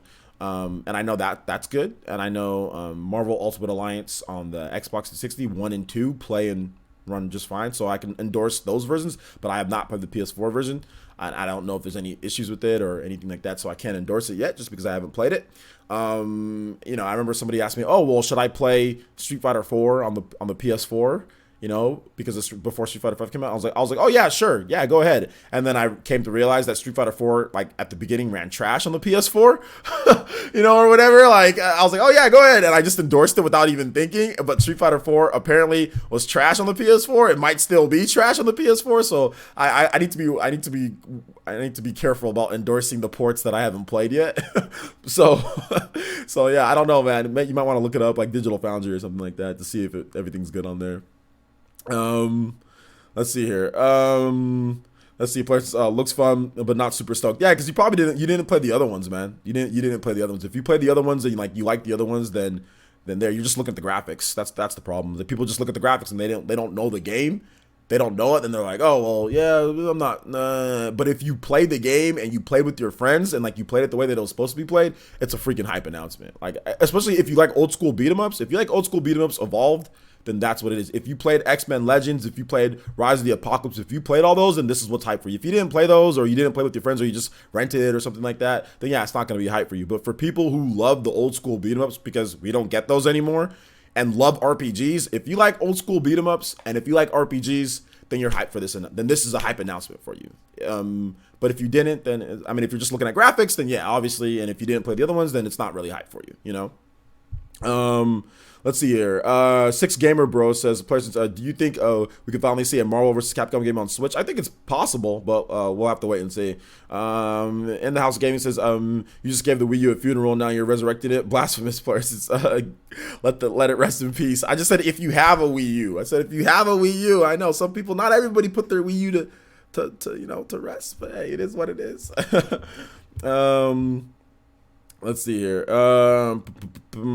Let's see. Antonio Barbosa says, I believe some people will buy a Switch just for Marvel Ultimate Alliance 3. I already saw YouTubers without a Switch saying this. Oh, absolutely. Because like I said, Marvel Ultimate Alliance is the perfect like I said, it's the perfect beat 'em up. It's the perfect style of beat 'em up. Diablo 3 is great, right? Diablo 3 is really great, but Diablo 3 they have their own unique character. Like this generic, it's like monk, fighter or whatever. Like Marvel Ultimate Alliance is like characters that you know and cool moves and combos that you can all kind of do. Like the thing about Marvel Ultimate Alliance is that more so than anything, I think the characters work together really well. Like you can find custom combos. Like the game is actually pretty in depth. You can find custom combinations of characters because there's some characters that their powers work really well with other ones, but the game doesn't necessarily tell you like, oh yeah, use this character and use this character, use this character and use this character. And if you have 4 characters on screen, like you're playing with your friends and you have 4 characters on screen and you know all of how like they work, like their powers, like at the highest skill tree levels, and like you put the game on the hardest difficulty because they are going to beat the crap out of you on the hardest difficulty. That is when Marvel Ultimate Alliance is at its peak. It's like, you know the game, you know what strats work, but you have to apply those strats all the time. Or if you just want to get 4 people together and play, it's fun and just beat the crap out of things. But it's so good. Like when you kind of get a little bit more, but you need 4 people, really. You can play co-op, 2 people's fine. It's fun. Locally, 2 people's fine, but like online multiplayer with 4 people and you guys all kind of know, like on the hardest difficulty, that's where it's like, yo, it's really, really cool. It's really, really cool. So yeah, man. Let's see here. The Spider-Man game is similar to the Batman, I guess. What Spider-Man game? What do you talk about, Grubby? You're just Spider-Man game is similar to the Batman game, or what do you mean? Like which? There's a bunch of different Batman games. There's a bunch of different Spider-Man games. So you gotta specify what you're talking about. Let's see here. My Wii U has Metroid Prime Trilogy. LOL. Well, it does, but the Switch might be getting that at some point. Let's see here. Dank Beam says I'm going to give Marvel Ultimate Alliance 3 a chance since I missed out on them on other gen consoles plus the Thanos cameo. You already said that, Dank Beam, and I already read your comment before. J2 Blue says there is something I've noticed. Marvel has an exclusive game for Sony, Spider-Man, and now Nintendo Marvel Alliance 3. Do you think we'll see an Xbox exclusive? I don't know if we'll see an Xbox exclusive. I don't know if we will, but maybe we do at some point. Maybe we do. I'm not really sure. Marvel character for Smash. I think it's possible. Absolutely, I think it's possible. I think anything's possible. Mostly anything's possible at this point. Maybe we get Spider-Man in Smash Brothers, dude. Although he has I guess he has like a web, like he'll probably be able to tether grab web back to the stage. That'd be dope. Like Spider-Man and Smash. I'd be down for that. Let's see here. Let's see.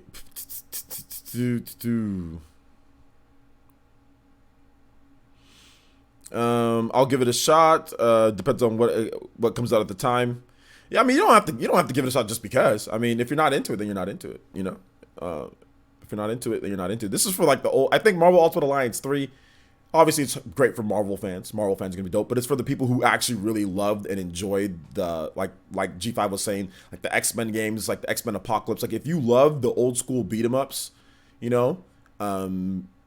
the 6th generation old school beat 'em ups that Activision was doing. If you love those, and if you love you like RPGs, then this is for you. I mean, if it's not, then it might not just be your style game.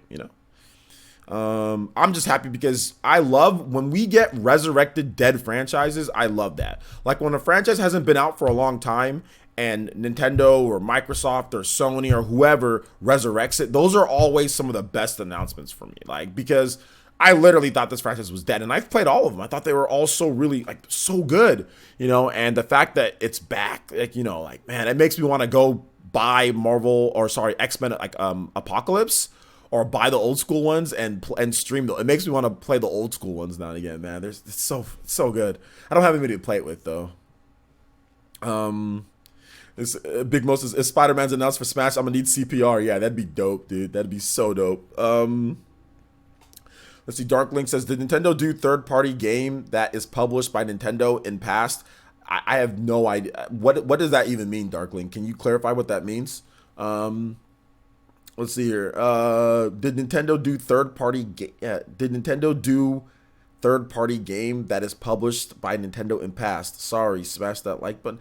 Did Nintendo do third-party game that is published by Nintendo in past? I don't know.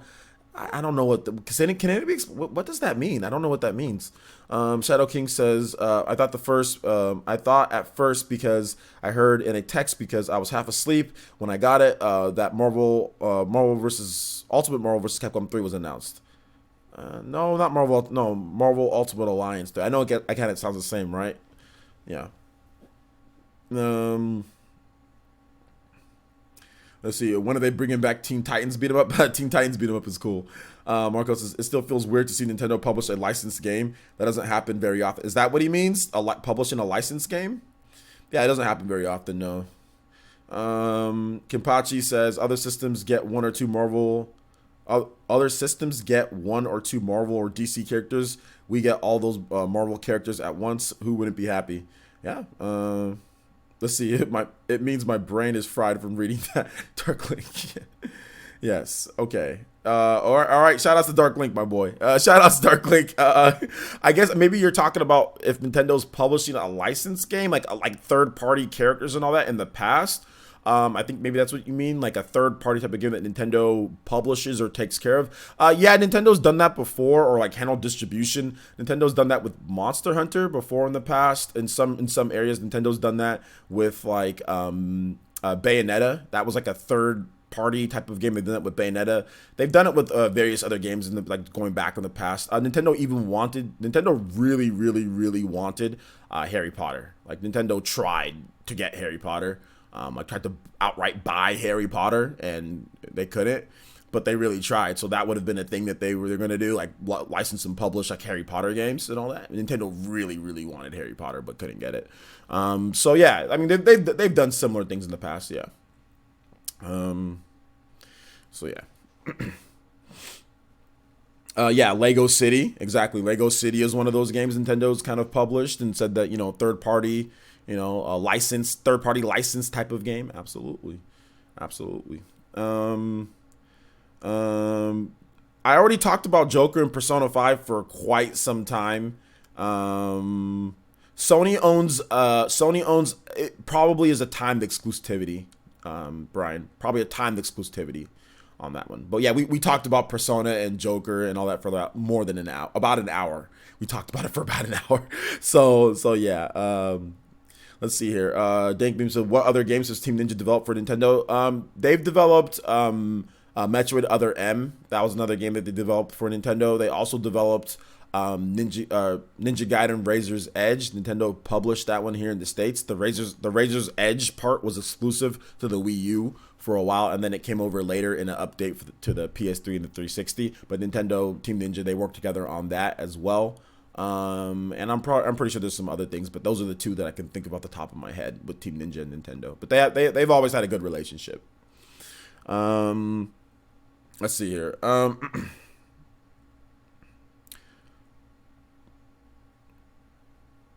Let's see here. Yeah, no, it's all good. You don't have to apologize. I know people come in and leave during the live streams and don't always get it. But yeah, that's you don't have to apologize at all, man. I don't want to go on about the Joker thing again because we've already talked about it for quite some time. But yeah, I just basically summed up my thoughts with it. So I can just kind of recap what I said. I said that, Persona 5 I think is coming to the Switch. I think that we could potentially get a release date announcement or something like that. Pre-orders open on April 4th / April 5th. That's the anniversary of the game. And then Joker could launch on that day as well for Smash Brothers for the DLC. And once again, I think that Sony has a exclusivity, like a timed exclusive for Persona 5. So that's pretty much what I said with that. But then we talked about a bunch of other stuff as well. But yeah, that's the basic gist. All right, so should we move on to other stuff with the Game Awards? I guess that was Marvel Ultimate Alliance 3. So Mortal Kombat 11. You guys want to get into Mortal Kombat 11? What's going on there? So yeah, big announcement from Ed Boon, which, by the way, guys, we got to give credit where credit's due. Doc Trey was pretty much the only YouTuber or guy that I can think of that was consistently saying, Ed Boon, Mortal Kombat, something's going down with Switch. I didn't hear anybody else. Maybe there was other guys, and I always listen to what he has to say, but Doc Trey was confident that there was something from NetherRealm, Mortal Kombat coming to Switch. And he made videos on it before. He teased it on Twitter, all of that stuff. And then when it was announced, obviously, he was like saying, hey, I was on top of this. And you got to give credit where credit's due. The thing about this, guys, the thing about this one is that it's crazy. We haven't seen Mortal Kombat on a Nintendo system.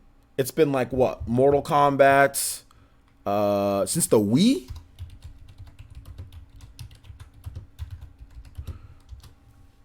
The last one was Mortal Kombat Armageddon. I think that's the last time that we got a Mortal Kombat game. I'm pretty sure it's Mortal Kombat Armageddon. And that was in 2006 on the Xbox, PlayStation 2, and the Wii. That's what I think. Unless I'm wrong, was there somebody said Mortal Kombat on the DS? I don't think there was a Mortal Kombat on the DS, was there? There was a Mortal Kombat. Mortal Kombat Ultimate on the DS. There was that. And that came out in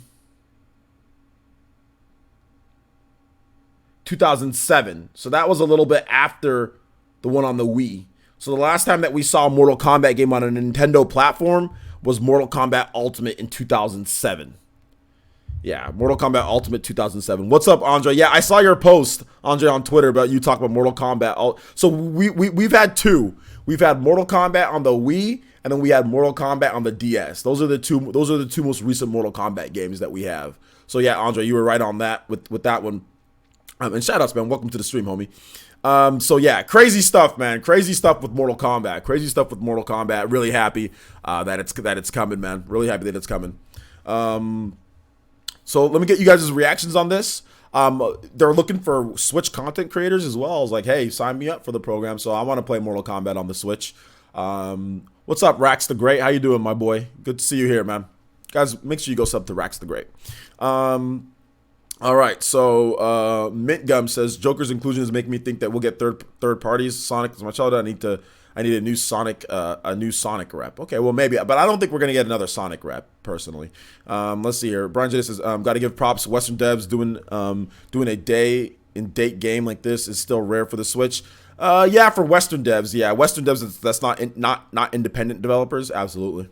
Marco Hawthorne says, player since about a year ago, Ed Boon did a Twitter poll on what they should put the game on Vita or the Switch. So it's been hinted at for a while. Yeah, I remember seeing that. Doc Trey retweeted that. And then obviously, I think he was, I think that was a joke. I think that was just more of like, I don't know. They weren't ever going to put anything on the Vita.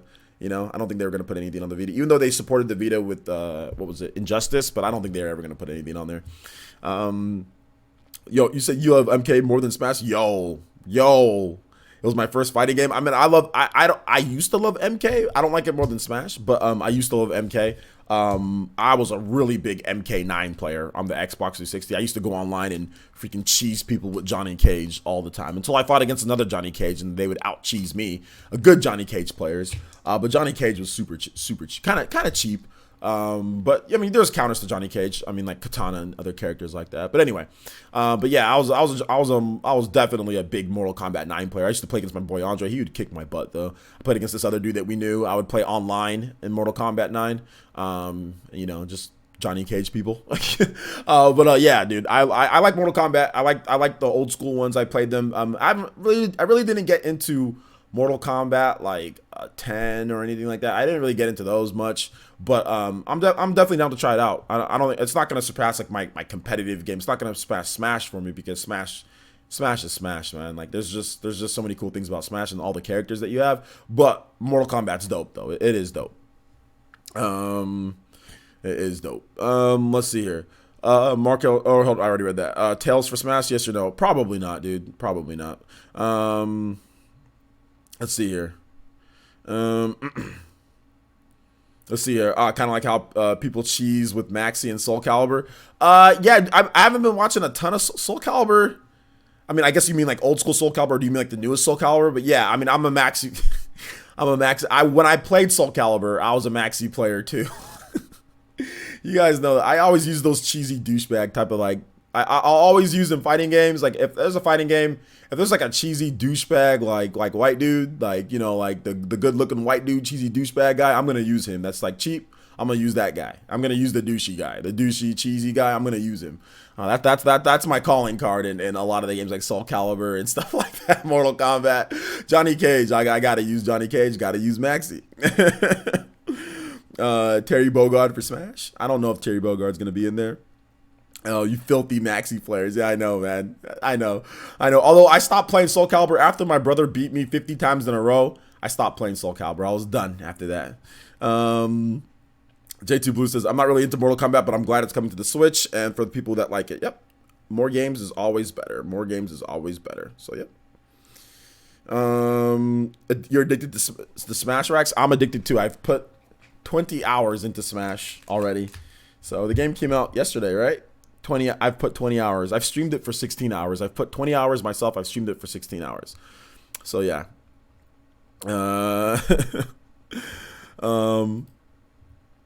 Let's see here.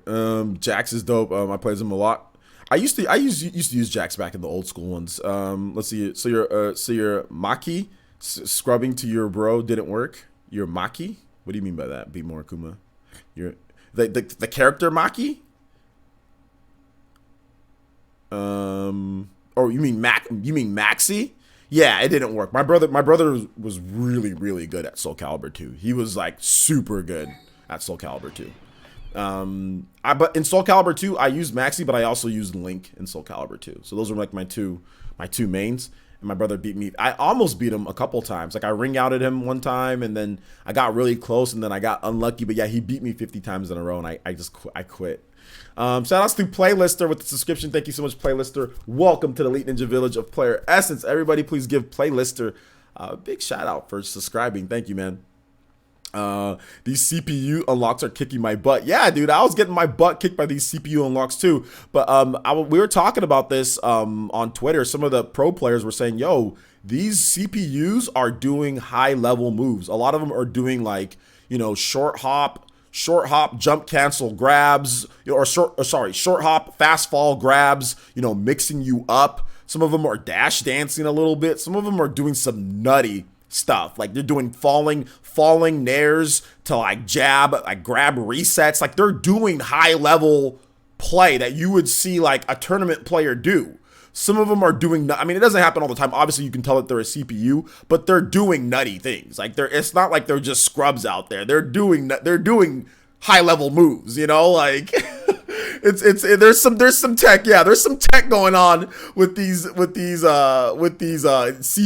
and the game speed is just faster. So they're moving, and like they're not getting hit by because the thing about it is like, you know, like when you're fighting against these CPU unlocks, you have to worry about the stage. Bro, they're not getting hit by the stuff on the stage. Like, they're, like, evading this stuff on the stage. Short fall, fast fall, you know what I'm saying? Running towards you, like, short hopping. And, like, you're trying to just not get hit by something on the stage. Like, I remember I was playing against Greninja. Dude, it took me a couple times to beat Greninja because the stage is transforming and there's blades and there's fire everywhere. I'm just like, dude. And Greninja's just dodging all this stuff. And I'm like, what the hell, man?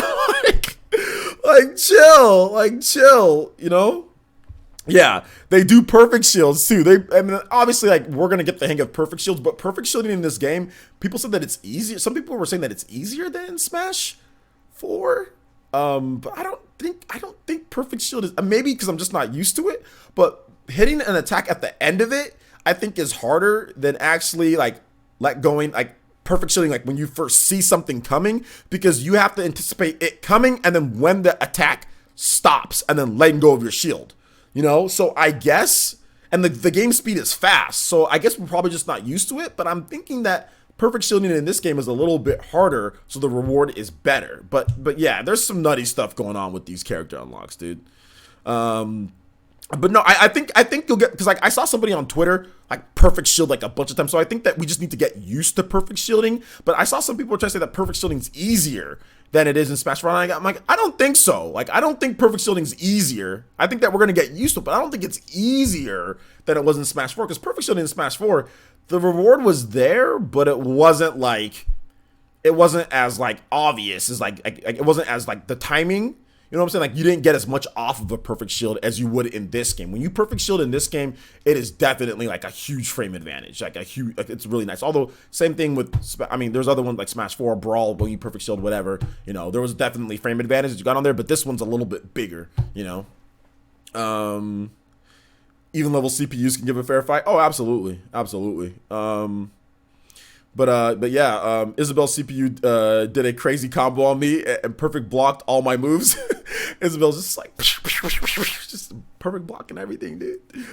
Let's see here. Dankum says players just blame the people for complaining about the unlocks. The last game, Pichu kicked your butt. Yeah, Pichu kicked my butt twice, dude. Pichu definitely bodied me twice. Although I had to worry about the stage as well. But yeah, like one time I lost against Pichu. I was playing and I freaking like the Pokemon Stadium transformed, and as I was like going, it transformed into like the escalator or like the treadmill, and it just treadmilled me off the stage and completely threw me off. And I was like, what? And then I think I got what was it? Pineapple at the under the under the stage, a pineapple under the sea. So I got pineappled, I think, underneath the stage. So it was garbage, man. I was like, what the hell? I got treadmilled out of nowhere, dude. So yeah. All right. Take it easy, Rax. Thanks for coming out to the stream, man.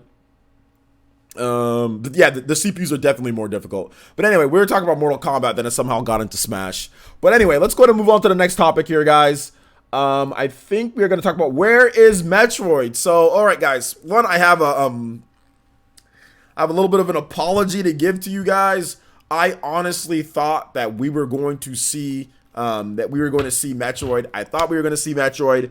I don't know what happened to Metroid, man. I don't know what happened to the game, and I'm terribly sorry that there was no Metroid at the show. I thought we were going to see it. I thought that Nintendo was going to put the announcement. I'm still confident that Metroid is Metroid Prime Trilogy, and Metroid Prime 4. Obviously, we know that Metroid Prime 4 is coming to big theaters. Metroid Prime Trilogy. I honestly thought that we were going to see both of those at the Game Awards, but we didn't see them. But I'm still confident that Metroid Prime Trilogy is a thing and is going to come to the Switch at some point. I'm still confident about that. Maybe we get a Nintendo Direct and then they say it's out now, or maybe they say, hey, you can pre-order it, you get a discount, double points, whatever it is. But I'm sorry about that, guys. I had multiple sources, confirmed to me that Nintendo was going to show Metroid Prime. Maybe they pulled it because of all the reports and they wanted it to be a surprise, and maybe they switched the announcement of Joker. Maybe that was going to be like a Nintendo Direct type of thing, and they switched it. They switched the announcement. I'm not really sure, but either way, terribly sorry about that, guys.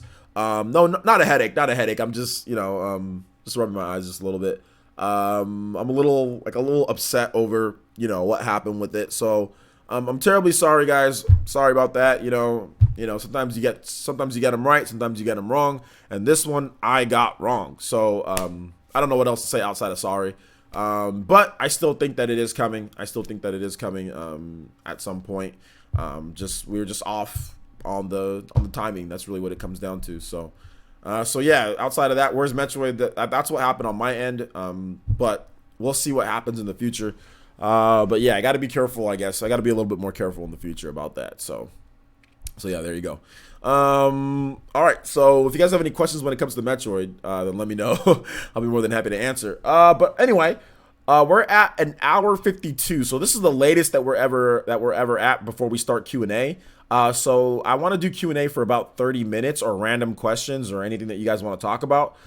So let's go ahead and let's start up Q&A here so we can at least get 30 minutes of it. And then we'll end the stream because I don't want the stream to be too long for the people that want to watch the replay.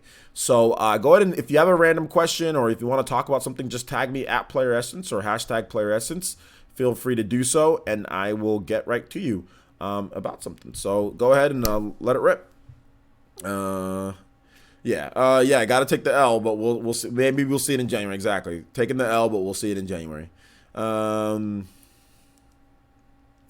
Ipsters, dude. I'm not gonna go as far to say that like what I saw, but I can tell you right now that there was definitive proof of Metroid Prime Trilogy a thing. Like I saw something that would definitively say that this game is real. The timing was just off, but it is what it is.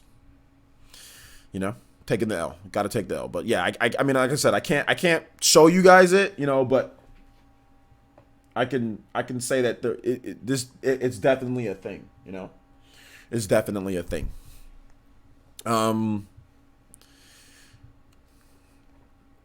Let's see. Andrew says, maybe Nintendo were holding back Metroid so other games don't overshadow. Yeah, I think that's the case. Maybe, because they really want people to buy Smash. I think maybe the Metroid reveal would have maybe overshadowed Smash a bit, and maybe they just wanted to really hype people up to buy Smash that night, because they were talking about Nintendo actually paid for advertising at the Game Awards. Nintendo paid money for advertising, which I don't think that they did last year, because there were Smash Brothers commercials. So I think Nintendo really wanted everybody, even that night, to go out there, buy Smash, buy the Fighters Pass, and don't overshadow Smash. This night is about Smash, and Smash for this year, that's what you're going to be able to play right now. You know what I'm saying? So I think that's kind of what happened too. You know, just like, let's focus on Smash, let's focus on getting these announcements, you know, with Joker, and then maybe give them a little tease for something next year, Marvel Ultimate Alliance, type of a crossover game, you know, with that. So I think that's kind of like what was going down with it. So yeah. Gamer Bro says, what do you think about the new Crash Team Racing? Yeah, I think it looks cool, man. I played Crash Team Racing when I was in college. I didn't play it back when it originally came out. I played it in college, and it was fun. Let's see here. Did you add Discord friend codes? Yeah, I added everybody who came out to the stream last night. I did not add everybody yet. But I will be adding people. Like I said, I will be adding people throughout the weekend as we play Smash. I will be adding people. So, yep. But I did add a lot of people last night that came out to the stream. Yeah. I'm not the only one taking the L. I think everybody's owned up to it. You know, everybody's kind of owning up to it. We were all wrong on this one, guys. Sometimes it happens, but I can guarantee you that, like, this is a thing, you know. I can guarantee you that people aren't just making up Metroid Prime Trilogy HD. I can guarantee you that. Y'all gonna have some answers about Metroid on the Spawncast? The Spawncast, yeah. We'll probably talk about what happened. I think we're all gonna talk about it, and, you know, and just say, yeah, we were wrong on this one. Nintendo kind of maybe pulled the rug out from underneath us, and that's fine. It happens. Let's see. Dakebeam says 2019 is looking good for the Switch. What's your wish list for games unannounced for the Switch in the near future? I don't know if I have a wish list, man. I'm just happy to play, you know, the games that we do know about. So I don't know about any type of wish list, but, you know, Fire Emblem's coming out next year. That's going to be hype.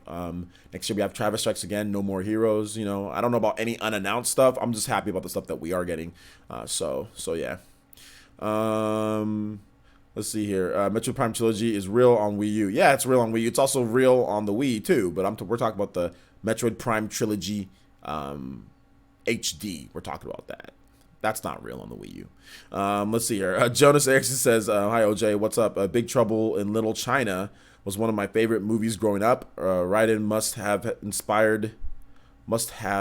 been inspired from that movie. 80s action movies are the best." Yeah, they're pretty good, Jonas Erickson. I do like Big Trouble in Little China. I also like Jackie Chan, you know, movies. Those were some of my favorites. What was it, like the old school, like they were like the beat 'em up movies, you know what I'm saying? Rumble in the Bronx. I like Bloodsport. Jean-Claude Van Damme. A lot of his old 80s and early 90s movies were fantastic. That was like the beat 'em up era, you know, the 80s and 90s. That was the beat 'em up era for you know, that stuff. And then I guess like the X-Men Apocalypse and all that was like the Crouching Tiger, Hidden Dragon era. the new school crazy beat up, the Matrix crazy beat 'em up / gun shooting / stuff like that. So we all go through eras with movies and also with video games. All right. Shadow King 1982 says, "Did you hear about the exploit in Smash that makes it so you just have to fight one battle to get the unlock battle?" I mean, yeah, I did hear about that. What are your thoughts on that? I don't really care. Like that's fine. If there's a faster way to unlock the characters, that's good. I wouldn't necessarily call it an exploit, more so than something that Sakurai probably knew that was in there and just put it in there for people who want to unlock the characters faster.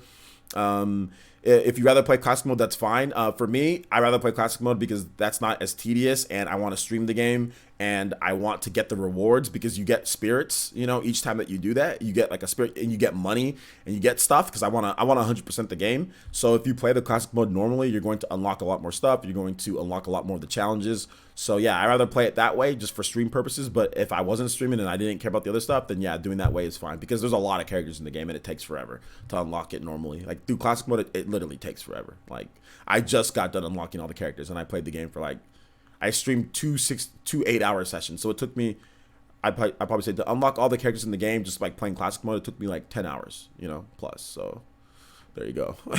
That's a long time to unlock all the characters. Let's see here. Brian Jetty said one last push for the Fighters Pass. Exactly, one last push for it. But you know, there's gonna be people that are gonna be buying the Fighters Pass, you know, all throughout when they announce more characters. So, J2 said, "Don't feel bad, I do it. We all take L's from time to time." Yeah, I don't feel too bad. It's just it is what it is, you know. Yeah. Leo Aguilar says, do you think Mortal Kombat 11 will run well, knowing that it runs on Unreal Engine 4? Mortal Kombat's going to run fine, guys. If it couldn't run well, they wouldn't bring it over from that type of studio. So, yeah. Ipsos says, why is everyone so sure it was going to be at the TGAs? Because people probably got direct information that it was going to be at the TGAs. Leo Aguilar says, on Switch, I mean, Mortal Kombat 11 will run well. Yeah, it will. Okay, you mean it. Okay, yeah, it'll run well. Of course. I think it'll run well. It'll run well enough, so... Potential Carrot says, Marvel Ultimate Alliance 3 is great for the Switch, but it might kind of look like a mobile game. Maybe it was just the angles they were showing it at. I don't know what kind of look like a mobile game is, considering that mobile games, can look like console games. So I don't know, like, what does a mobile game look like? A mobile game looks like, to me, like Fire Emblem Heroes. That looks like a mobile game. A mobile game looks like card games. Those are mobile. That's what a mobile game looks like to me. Like Dragalia Lost, that looks like a mobile game.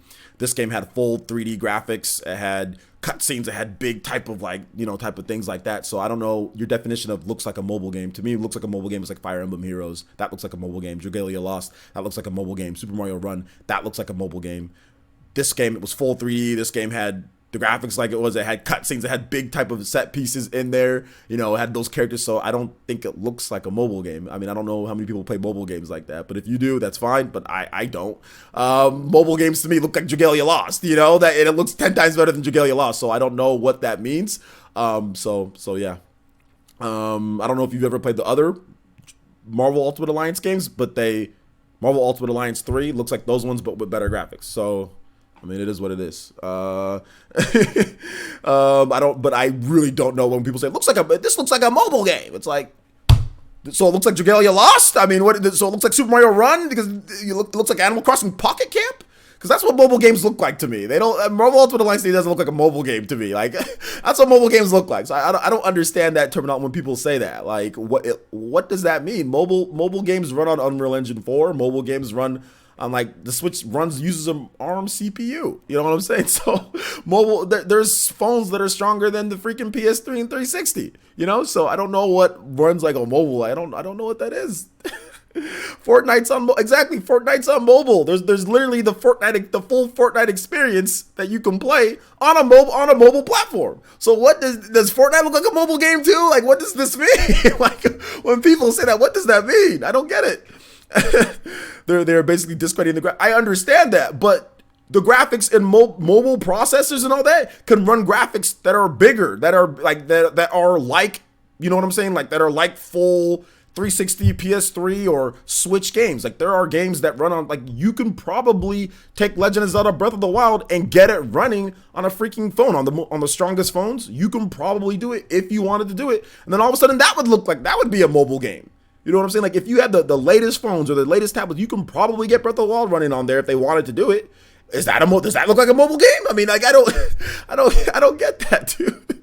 Mobile processors are strong. Mobile graphics are strong. It doesn't look like Fire Emblem Heroes. It doesn't look like Dragalia Lost. It doesn't look like, what's that game? Final Fantasy Brave Exodus. It doesn't look like those games. It looks better than those games. But so I mean, I don't understand when people say that. So. But that's just me. Have I tried World of Light yet? It's a fun story mode. I haven't tried World of Light yet. I've just been unlocking all the characters, but I'll get into World of Light. I'll get into it. Let's see here. Farm some core crystals and Xenoblade. Shout outs, man. I'm worried. The biggest thing for me is that I'm worried about gameplay. Like, I'm worried about gameplay the most. Even back when I played X-Men Legends or back when I played Marvel Ultimate Alliance 1 and 2, the graphics weren't good for those games. Gears of War absolutely destroyed Marvel Ultimate Alliance 1 on the Xbox 360. Compare the graphics for Marvel Ultimate Alliance 1 and Gears of War. Gears of War is like light years ahead of it. There are numerous games that have destroyed Marvel Ultimate Alliance on the Xbox 360 in graphics, and Marvel Ultimate Alliance 2. The game's never been about that. It's been about the gameplay. You know what I'm saying? So, I mean, like, if you think it looks like a mobile game, whatever that means, then it's that. But the gameplay is the gameplay from Marvel Ultimate Alliance, which is a console game. So the gameplay is all about that. But I'll never understand that terminology of it looks like a mobile game. What does that mean? Are you farming like is it like gotcha system? Are you putting in, like microtransactions and all that? That's what a mobile game means to me. Like that. But hey. People are mad at Nintendo for the lack of Metroid, but I felt the announcements were a bit light this year across the board. The announcements were a bit light across the board. Let's see here. Shadow King says, I'm playing Smash right now. What do the credits in the bonus game do at the end of the credits? Basically, you see that bar at the bottom. Every time that you keep on getting more and more points, you get a treasure unlock. The treasure unlock at the end of that, based on how good that you do, and you unlock all those different treasures, look at the bottom of the screen. You'll see like how many more points or the bar that you need to get more treasures. Then at the end of the whole credits unlock thing, it'll tell you like, hey, here are your treasures that you unlocked by doing that, and how many points that you ended up getting in like all of the classic mode. So that's basically what it means there. Are you streaming Smash after the stream today? I'll probably take a little bit of a break. I think I'm gonna cut up that video for you guys. I'm gonna do that, and then maybe I'll stream Smash later tonight. Maybe after the pod. I think I want to do the podcast first, and then maybe I'll stream Smash late tonight. So I might not stream it during the day, but I'll probably stream Smash late tonight. Yeah, yeah, Jaden, the RNG is garbage in Xenoblade 2. But yeah, Xenoblade 2 mobile game, dude. It's a mobile game. Gamer Bro says, "Persons, all Switch games are mobile games because Switch is mobile. Well, it runs on it has a mobile CPU in there. So yeah, all Switch games are mobile games, and technically could be made on any mobile, like any stronger mobile platform, not like on crappy mobile platforms, but like any like the new iPhones and all that. I mean, they're not dedicated to gaming like the Switches that has custom APIs in there and that are dedicating for gaming. That's going to get it more performance. But technically speaking, yeah, pretty much everything can be put on that. But once again, mobile phones are they're made for like multitasking and they're not made for gaming. So you might not be able to do everything because Switch is a dedicated gaming console. But technically speaking, if you wanted to get everything like on an iPhone X or something like that, you could. But so yeah. Shadow King says, I'm playing Smash. Okay, I already read that.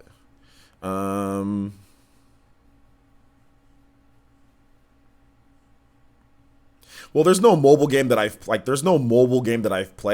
that is as big as Xenoblade Chronicles X though. Like you're saying that it has better graphics, but there's no mobile game that like the world is as big and looks as good as there's not a single mobile game that does that. So I mean, a lot of them are mobile games. They're like if they have really good graphics, they're very confined because the systems aren't dedicated.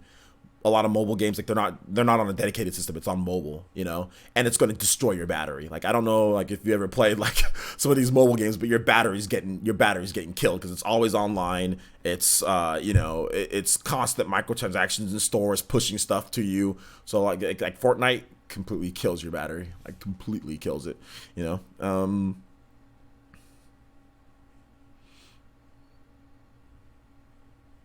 I mean, if Xenoblade was a fraction of the size, then it'd have better graphics, you know. Like if Xenoblade 2 was like as small as some of these mobile games, it would have way better graphics, you know.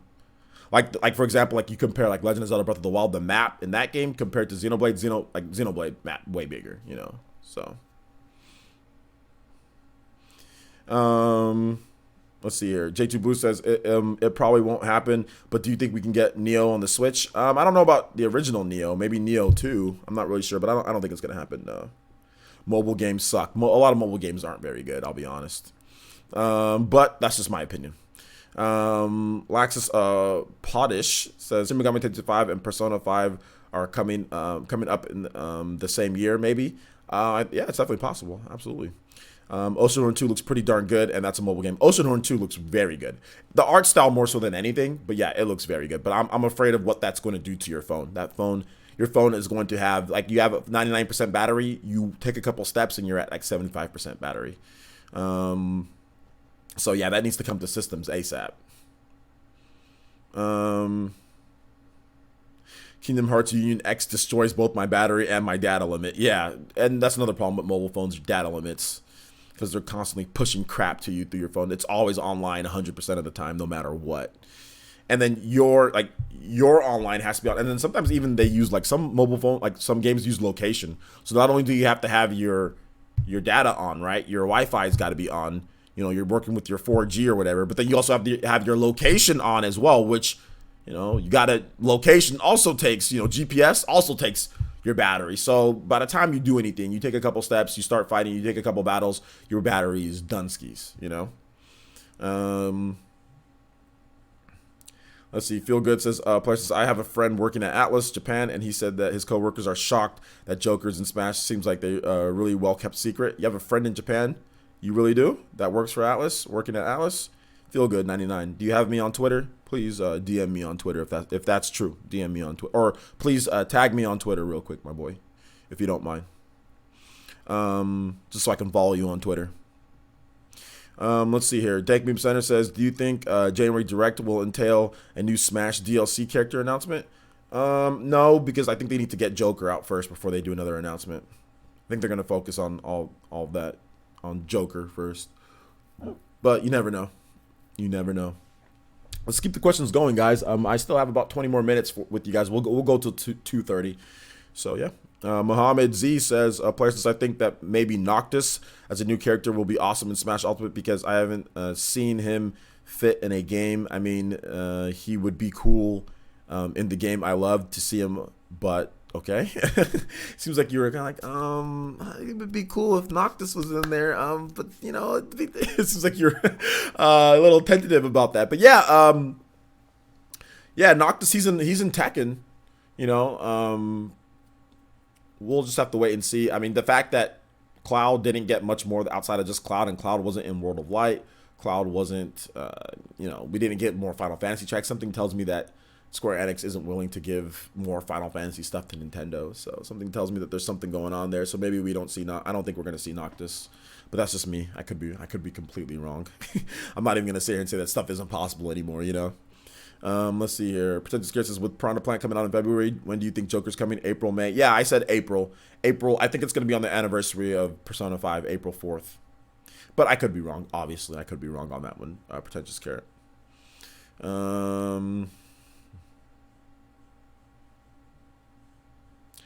Let's see here. Marco Hawthorne says that game is going to cause phones to explode. Yeah, Oceanhorn 2. Unless you have like the newest top of the line phone, like maybe like a Pixel 3. Unless you got like a Pixel 3 or something like that, like the newest top of the line, like, you know, all day batteries. Like you're not going to be able to really play that game for super long or anything on your phone. You've got to have like the Pixel 3s. Those are pretty good for gaming as well because they have an all day battery. But even with the all day battery, I mean, like, you're still gonna. Phones aren't meant to play video games like that. They try to tell you that they are, but phones just aren't meant to play video games. They're just not. You also got to worry, like each time, like since the when you're playing on a phone, right? The touch screen. The more that you use the touch screen, and it has to register, that also takes extra battery life as well. The more like if you're swiping through and you're clicking on apps and you're doing different things like that, that also drains battery. So the more you tap, the more you use things like that, just drains. Everything just starts draining your battery. Like even Fire Emblem Heroes like drains your battery. Like, and that's just Fire Emblem Heroes. Like, you know. So I think I installed Fortnite for just a little bit, and Fortnite, I think one match took 50% of my battery. One match took 50% on my, but although I will admit I don't have the most top of the line phone. I have a Samsung Galaxy, you know. So I have a Samsung Galaxy S5. It was top of the line. It was top of the line back in 2014, you know. So I don't have the most top of the line phone, but one match took 50% of my battery. Let's see here. Do you have more Ninja Tech to unbox? Not more Ninja Tech, not at this point. Oh, actually, no, I do have a normal unboxing that we'll do. Yeah, I do. I have a Super Smash Brothers Ultimate Edition, the special edition with the steel box case and all that. So we can unbox that. Let's see here. Gamer Bros. Someone found Cloud in World of Light. They unlocked Cloud from it. No, you can't use Cloud in World of Light, from what I understand. He has like no cutscenes or anything like that in World of Light. Let's see. Melface Sky says you can unlock him, but I don't think he's not in the, like, notice how Cloud isn't in the cutscene for World of Light. Do you see Cloud? No, you don't see Cloud. Everybody's there but Cloud. For the most part, everybody's there but Cloud. There are some characters that aren't there. Like there are some characters that aren't there, but Cloud's not there. You know what I'm saying? Let's see. Watching this stream drains my phone's battery. I have a Galaxy S6. Yeah, well, watching a live stream exactly will drain your battery. But I mean, you're talking about like multiplayer, multiplayer that's anonymously collecting data from your, basically what's going on in the mobile, with the mobile game is that it's like, first of all, they're collecting your data. So that's there's constant two-way communication. You have your Wi-Fi on, so that's going to be draining your battery. You're constantly pressing, using the touchscreen. That's draining your battery. The brightness settings and all that, that's going to be draining your battery. You want it to be a little bit bright. All this stuff is just draining your battery. Like, mobile phones aren't meant to be playing games like that. Playing games like Fortnite and stuff like that. It's not meant to be. I mean, obviously, they're going to do it because everybody has mobile phones. You have a huge install base to sell your game to, which it makes sense. It makes sense to have mobile games, but like mobile phones aren't built to be playing games like Breath of the Wild or playing games like Xenoblade 2. That's why you don't see a lot of developers try it like a lot, because they're just not meant to be doing that, and people don't want to sit there and play with touchscreens like that on those type of games. So mobile phones are good for like card games and good for like Fire Emblem Heroes and good for like even like I don't even really like Dragalia Lost. I mean, even something like that, like basic type of games. It's good for stuff like that, but it's not good for like real like gaming, like Oceanhorn. Like Oceanhorn looks great, and that's coming to mobile phones. But I mean, nobody's trying to play Oceanhorn on a mobile phone. Like, I'm not trying to play a game that's like a Legend of Zelda style game, like RPG. Like, it's like a Legend of Zelda adventure / like RPG game. Like, I'm not trying to like Secret of Mana. I'm not trying to play Oceanhorn on my phone. I'm not, like. I'm not trying to play Oceanhorn like this. That's stupid. Like I'm not trying to play Fortnite like I mean, it's good for like if you're at school. Like, I know like the kiddos at school play Fortnite like on their breaks. It's good for that, but like, for me, I'm not trying to play that stuff on my phone, man. You just said hi on Twitter. All right, my guy. I'll get you. Let me see here.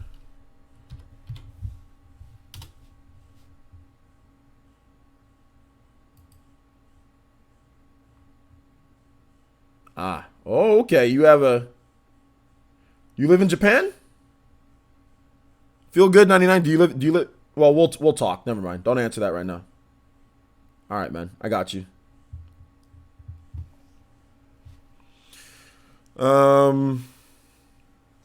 Let's see here. Dank Meme Center says, do you see a modern version of Kid Icarus Uprising or a new Kid Icarus game to the Switch? Yeah, Dank Meme, that's actually a good thing that you brought that up. So Sakurai just said that porting Kid Icarus Uprising to the Switch probably isn't possible because, once again, 3DS to Switch is just a difficult type of thing. So we'd probably get a new game, like a Kid Icarus Uprising remake.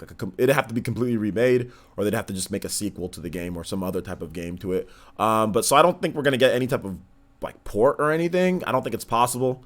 Just the systems are just too different. Like the HD and they're just too different. We don't see a lot of 3DS games to Switch. I mean, there are some Snack Roach Jars. I mean, I think that's like one game that's a 3DS to Switch, but we just don't see a lot of 3DS to Switch. So if anything from that, we see like a complete remake of the original game, or we see like just Kid Icarus Uprising 2, or just like a new Kid Icarus game in general. So yeah. Don't break my phone. Don't worry, man. This phone, Samsung Galaxy S4, is one of the most durable phones ever made. Trust me. This phone's been dropped. This phone's been thrown. This phone's been dunked in a toilet before. My daughter one time, she was like making fun of me, or she was like mimicking me. She grabbed my phone and she was like blah blah blah blah blah blah blah. She was like mimicking me talking on the phone. She's like blah blah blah blah blah blah blah. And she walked over to the bathroom and said blah blah blah blah blah. And just threw the phone in the toilet. So it's been inside of a toilet and moved around a bit. Had to pick it up. It's water resistant, so it was completely fine. Everything was fine in there. I think one time my daughter threw it like a frisbee into a pool. She was like, hey, Dada. She threw the phone, boom, landed right in the pool. And she was like, look, it's in the water. She's like, it's waterproof, right? I was like, it's waterproof, but that doesn't mean I want you to throw it in there. So yeah, she's done that. So yeah, this phone's been dropped. I remember one time, what was I doing? I think I was a while ago, me and my brother or something. We were in my mom's backyard, and we were like doing backflips, or no. My Wonderful 101 review. I was doing my Wonderful 101 review, and I had my phone, and I was like, or no, what was it for? I was doing something, and like I did a backflip, and there was like concrete. Like there was like it smacked on concrete, and like the battery, like the back popped off, the battery popped out, and everything. Cleaned it off, put it right back in. Everything worked just fine. Really scratch resistant. This phone has been dropped on like gravel, like face down, and like slid. And there are a few scratches, but it's not that bad. It's really not that bad. This is one of the most durable, best phones ever. They don't make them like this anymore, my boy. They don't make the Samsung Galaxies like this anymore. But no, it's a really good phone, so I'm good. Yeah, it got dunked. She dunked it. She definitely dunked it. Blah blah blah blah. It was adorable. Blah blah blah blah blah blah. She threw it and it actually hit the bottom of I heard a thud. I heard a splash and a thud. She like Super Smash Brothers dunked it. It was funny. It was fun. I thought it was funny. And I couldn't get mad at her because one time I remember I was where was I at? I think I was like vacationing like 2006, and like I had my old phone, and like I was like my old phone was like I was using the restroom, like I pulled out my old phone and then went and landed right in the toilet. But that was back when old phone, like if your phone landed in the toilet back in the day, it was done. You know, a lot of phones today are water resistant and all that, so you're good. But I messed up even worse than she messed up. So I wasn't even mad. I wasn't even mad at her. So yeah. Yeah. OJ's daughter Final Smash. Ultimate phone destruction. Yeah, man. Yeah, she said, "You're done. You're done." She did abuse my. I mean, she was usually okay with the phone, but when she was just younger, I mean, she's older now, so she's fine. Like obviously, she wouldn't do that now. But when she was younger, like when she was like 2, 3, she would really just kind of, give it a good throw every now and then, or a good dunk. So it was okay. It was okay. That's my baby girl. It's fine. So frugal essence. What? What are you talking about? All right. So you guys have more questions? Any more questions for me? That'd be good. When is Animal Crossing coming out in 2019? I think it's going to be a second half type of game, but that's just my guess. Yeah, the gamepads for phones make the battery even drain more. Markel, yeah, it's even more. Yeah, concrete definitely would KO 20% back. Yeah, definitely. Yeah, definitely, man. Definitely. You're done. Oh man. Dankman says, will you do a how-to series with each fighter in Smash Ultimate? Not with each fighter, but I'll definitely do like a how-to series in general. Yeah. Let's see. Alan says, please upload your reaction to Joker reveal to the Game Awards. OJ, I really love the reaction. Yes, I'm gonna work on that as soon as I'm done. As soon as we get off here, we got about 9 more minutes. I'm going to download it. I still have to download the show because it takes the show is like 4 hours, so it's gonna take me a while to download it. So I just gotta download it. And then yeah, I'm gonna download it. I have to go to Walmart. I need to buy some food. I don't have much food in my house. I have to go buy some food, I think. So I'll do that while it's downloading, and then when I come back, I'm definitely gonna get working on that for you guys. So look out for that. Did I unlock all the characters yet? Yeah, I unlocked all the characters. Arash. Yeah, I got all the characters. I just got to make a Mii fighter or something. I still need that. So that's about the only one. But yeah, I have all the normal regular fighters.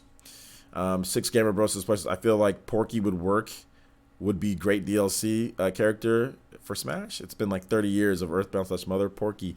Yeah, maybe he would, but I don't know if Porky's gonna cause like the type of like, oh my gosh, that like Joker cause. I mean, Porky would be cool, but I mean, I think Nintendo's kind of going for that shock and awe type of DLC characters, but we'll see.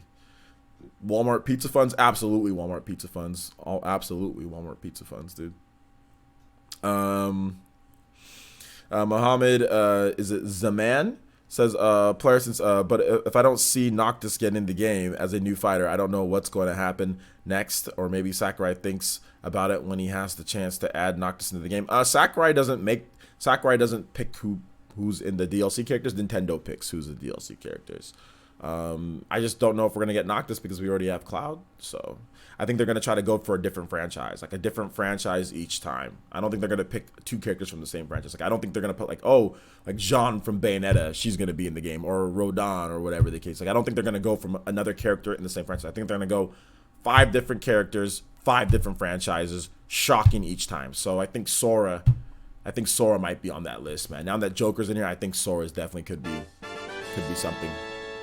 Shout outs to Avedon with the $5 donation. Says, did someone say pizza? Absolutely, someone said pizza. I'm gonna go to Walmart. I'm gonna buy a pizza. I'm gonna make it, and I'm gonna upload some videos for you guys. That's exactly. I'm gonna cut up those reactions. I'm gonna be eating a pizza.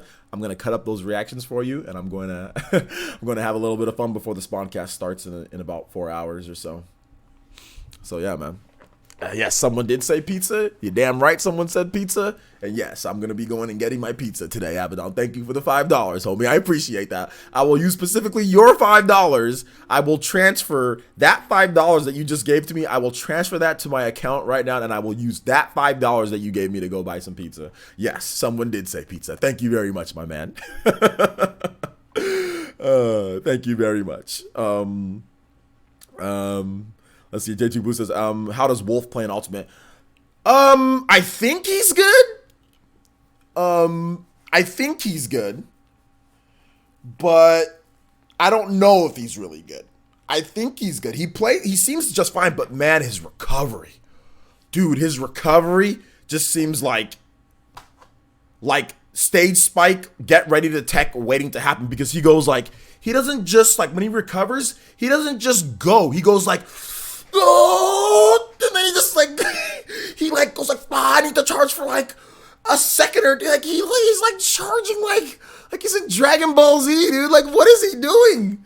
Like, what is Wolf doing when he recovers? Like, I don't know why he spends so much time like charging. It triggered me when I saw his recovery. I was like, what is he doing? So you don't want to dip too low, and I know he kind of did that in Smash, Brawl, but it seems worse. It seems, yeah. Well, you got to just get ready to attack. Basically, what happens? It's like Fox's fire, like Fox's fire, like his fire, It's like that. So I mean, you gotta just don't go underneath the stage. Like, try not to recover low. If you can, do Fox's side B recovery.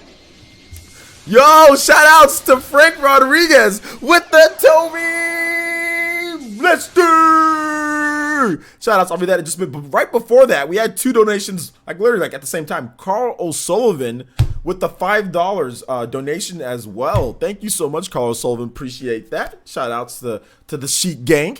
But also Frank Rodriguez with the 20 says, dinner is on me, bro. Thanks for the stream. Shout outs to Frank Rodriguez, showing the love. Recently been really showing a lot of support for the channel, man. But always, Frank been here for a while, man. Thank you so much. We'll go ahead and put you up as the top stream ninja as well. Frank, dinner's on you. Okay, man. Dinner's on me. I'm gonna get some probably gonna get some flame broiler tonight for dinner. Well, I'm going to Walmart, so probably not. I'll go get some. Or maybe I'll get something extra with the 20, my boy. Thank you, Frank. I appreciate that. Let's go. Frank paying for dinner? Let's go, man. I like when I get paid for dinner, man. That's nice. That's nice, man. Thank you so much, dude. Appreciate the donations, guys. I really do. I really honestly do appreciate it. It really helps the channel, and of course helps, keep everything paid for, keep the content coming in, being able to do 15 giveaways for Smash or whatever, me being able to buy copies of Smash along with Destiny, and of course Joey V helping out with stuff there. Like I said, just helps out. Like I said, there's some more unfortunate people in the village that couldn't afford Smash that I know, that I verified with, talk with their parents about certain things. So yeah, it helps, help them out a little bit, and like I said, it helps out. Like, I got a new monitor for Smash Brothers. It's much better. It's much faster, the response time. So you guys should be getting a cleaner picture when we play Smash. So all of the donations and stuff like that just really help. And I just want to say thank you once again, guys, because we use it in good ways here. And we got a good community, and we're having a lot of fun with Smash and other games. Also, a lot of the support on Patreon as well. Bringing back Mario Kart 8 with Nintendo taking away copyright claims, and Mario Kart 8 can come back. But you guys have been we've been doing really well. Like, the fact that I don't have to make like 15 videos a day, and that we can do streams for 8 hours and we're still good. Like, I can look at my previous videos and say, hey, you know what? Oh, well, we got this amount of money donations at this point, and like, we're doing this good on Patreon. Like, I can do streams, like 8-hour streams. Like, I can and feel confident about those things. So thank you guys so much for the support. That's what I'm trying to say. Thank you guys so much. You guys are really helping Player Essence out a lot, and just helping us keep it going. So we have a good community here. So thank you guys once again, and everybody who's watching too, not just people who donate as well. People who are watching. You guys are doing great, man. So thank you. Shout outs to Abaddon with the $2 donation. He says, get in Arizona or 2 while you're at it, bro. Yo, I'm running out of Arizonas this one. I'm out, Abaddon. So yes. Get my I can get 2 Arizonas with that, because like they're not on sale right now. So So yeah, I can get 2 of them. So thank you, man. Appreciate that. 99 cents plus the California like tax that they do on like cans and bottles or whatever. So yeah, thank you so much, Abaddon. I appreciate that, man. I appreciate the support, man. My boy, appreciate that. But yeah. Let's see. Yeah. Deckman, I will remove that. I'm going to just get the new one, the new giveaway, and then we'll put that. So I'm not going to remove it completely. We're just going to change the giveaway date. So yeah. Roy's my boy. That's my main. Roy is good in the game, dude. Roy's good. Roy is good. I like Roy. I like Crom too, but Crom's recovery is kind of garbo. But I like Roy and I like Crom in the game. They're good. You know what they did? All the garbage characters in the game, they just made their neutral game better, and like their moves faster, like less landing lag. That's what they did to make them all better. Let's talk about these guys real quick, okay? Roy, Shulk, Palutena, all of these characters were seen as low tier or bottom tier in Smash 4. All they did was just speed them up. Like Nair, way less lag on all their attacks. So that's good. Great picks by Saka. I mean, I don't know if they're, and like they also changed other things, right? Like for example, like, you know, Shulk can now change like Monado arts like better, you know? You can just you can press B then pick a direction real quick. You know, but I love what they did. Palutena, they combined her reflector and her counter into one. They did that, and then they also gave her a new move, the destruction thing. But yeah, like Palutena's better. Everybody's here. Everybody's better for the most part. So really good stuff, man. Let's see here. Yeah, buy me lunch. Let's see here. Gamer Bro says, I watched that whole stream last night and it was worth it. You watched the whole stream, like what, the Game Awards stream or the Smash Brothers stream? Which one? Did you really watch 8 hours of me playing Smash Brothers? Shoutouts, Gamer Bro, man. I really appreciate, or if you watched even my whole stream of the Game Awards, I appreciate you, dude. I really do appreciate you. Let's see here. Jaden says, I'm actually getting really lucky with my Xenoblade 2 blade spawns. I currently have like 5 rare blades. Oh, I looked at the list, and the pity blades are chances of spawning online. Yeah, they actually updated it a bit to where you have a better chance of getting stuff than when people first got the game. But yeah, I hope they never go back to that. And my alarm is beeping. I guess we're right at 2 hours and 30 minutes though. What about Ike? Yeah, Ike's the same way. All the lower characters like Ike and all them, Ike got huge buffs to speed, to landing lag and things like that. So yeah, Ike's good. Ike's better too. I think there's going to be a large pool of viable characters in this game. There's going to be separation, right? There's going to be like the Pikachus, and there's going to be like the Diddy Kongs and other things. Although Diddy Kong's his banana throw is delayed. Like his banana throw, it's like he takes it and he goes, ha! And like he doesn't chuck it like before. He would just go what? And just like chuck the banana, and it went in an arc to where it was easier to just like grab. But this time he takes the banana, it's like he like delays for a little bit, and then he goes, hey, and then like he like throws it in like a weird arc. I mean, you can get used to it, you can still grab it, but they made sure to make it not like it was beforehand. So the banana peel, they added some lag to it, but Diddy Kong's still good. He still has his kill setups. If you throw a banana peel, you hit them with the banana peel, you're gonna be able to up smash them. So you still have that setup. So he's still really good, but they made it they definitely made it to where you can't banana peel throw and do stuff. But I think Diddy's still going to be really good though. So, but yeah, Ike's good too. Ike's good. We Am Gamer kind of want me with Ike, but I was using Richter, and I don't know how to use Richter yet. But yeah, he kind of want me with Ike. But yeah, Ike's looking good. Let's see. So yeah, man.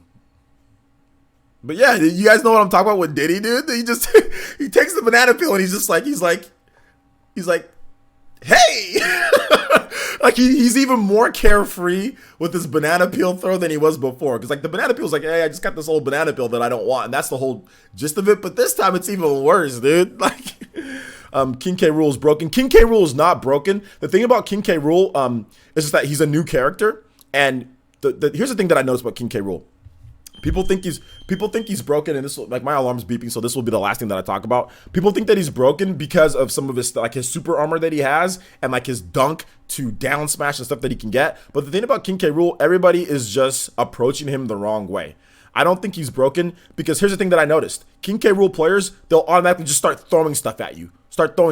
Nobody's using the reflector characters. I think that if you force King K. Rool to approach you with all the lag that he has, then you can beat him. So what are a good counter for King K. Rool? Fox, Wolf. those characters, anybody with the reflector, that King K. Rool just can't spam you with this crown throw, because that's what I noticed with a lot of King K. Rool players. Like, I played some online. I played one, like anytime that you have to approach King K. Rool, it's tougher because he's gonna shield grab you, he's gonna super armor you. But if you're a character like Fox or Wolf, which people aren't thinking about, and you can just make King K. Rool approach you, or you can spam him with lasers, you're gonna have a much better chance. Because I was playing against actually a fairly decent player that played Smash 4 that was using King K. Rool last night and online, and I was getting whomped. And then I ran into him again, and I used Fox, and I beat him a number of times with Fox and with Wolf. With Fox and with Wolf, because I forced him to approach me. So while King K. Rool is probably a good pick against a lot of characters that can't reflect things, I think that once people start actually developing the meta more against him because he's new, I don't think he's going to be as broken. But yes, he's a tough character to deal with, but he's not broken like Bayonetta was broken, because Bayonetta, is different. He's not broken like that. I don't think he's broken yet, but he's definitely very good. There's definitely some moves that are hard to deal with, but I think that reflector characters where you force him, especially Fox more so than anything, you force King K. Rool to approach you with his laggy attacks and all that, and Fox has fast frame advantage moves. I think Fox is a good counter from what I'm seeing right now, because he throws his crown at you, reflector it right back at him, and then spam him with lasers. He's gonna have to approach you, and when King K. Rool approaches you, that's when you have him at the advantage. Like, King K. Rool takes advantage of people being aggressive with him. If you can reverse that, then I think you're good. So yeah. J2 Boost says, I find it weird people are missing for glory because of matchmaking, but I think the matchmaking can improve through patches. Yeah, the matchmaking needs to improve to where there needs to be a standardized matchmaking. The thing with what made for glory, what people are saying it's better, is because they're standardized. There's this set rules one-on-one every time that you're getting the matches. The problem with this matchmaking is that there's no set standardized rules, so you're kind of waving between, like, you're going into certain matches that you don't want. Nintendo needs to say, hey, look, we can match people for matchmaking, but they need to have a set standardized rule set. Like, hey, 3 stocks, this many. If you want this, go into this. Hey, 2 stocks this time. If you want this, go into this. It's too broad. The matchmaking is too broad, and that's the problem with it. That's the problem with the matchmaking right now. So they need to change that. They also need to add an indicator to see the person's connection, how good the connection is, and all that. They need to add that as well. So there are a couple different things that they need to add with the matchmaking. But overall, I think it can be better when it comes to the matchmaking, and you're not getting as bad of lag. I think Smash 4 had lag so bad because the matchmaking was worldwide. But when you get into a match, and there's actually a match that you find with somebody that's regional, it's better. It ran perfect last night for me. I had no lag whatsoever because it was people that were close.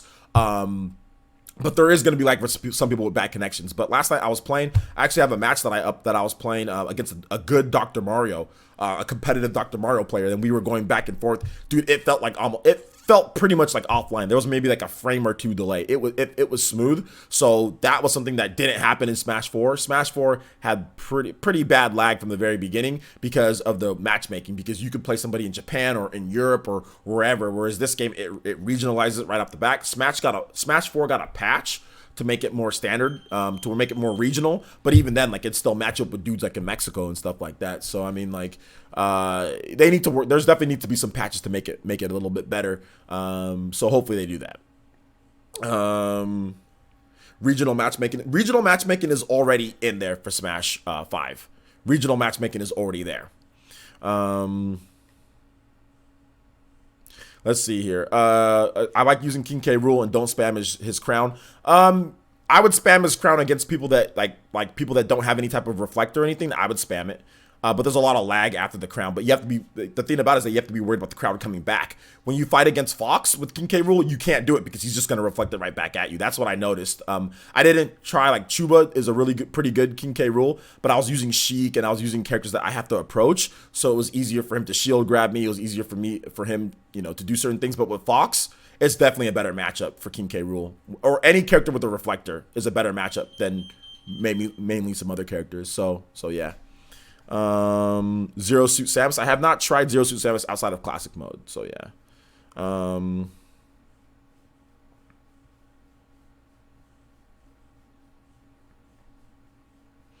In light of the Game Awards, how far off do you think Metroid Prime 4 will be from release? Maybe 2019 or 2020, late 2019 or 2020. And I think, yes, Metroid Prime Trilogy HD Remaster is still happening. But anyway, guys, we're gonna go ahead and stop it right there. We're at 2 hours and 38 minutes. I gotta get some stuff ready for you guys. How Sheik and Ultimate, she's okay. I don't think she's particularly super strong, but I don't think she's horrible either. She's just okay. So yeah, all right, guys, we're gonna go ahead and stop it right there. Thank you guys so much for watching. I do appreciate it. Please make sure you guys check out the videos if you haven't seen them from yesterday with Persona. We had a lot of cool Persona stuff. I talked about that a lot. So make sure you check out those videos. I have a lot of gameplay of Smash Ultimate for pretty much every single character. So if you want to find certain characters, or if you want to see like how the classic mode works and all that, make sure you check out the videos. I already have 16 hours of Smash Ultimate gameplay on the channel. No joke, 16 hours of gameplay.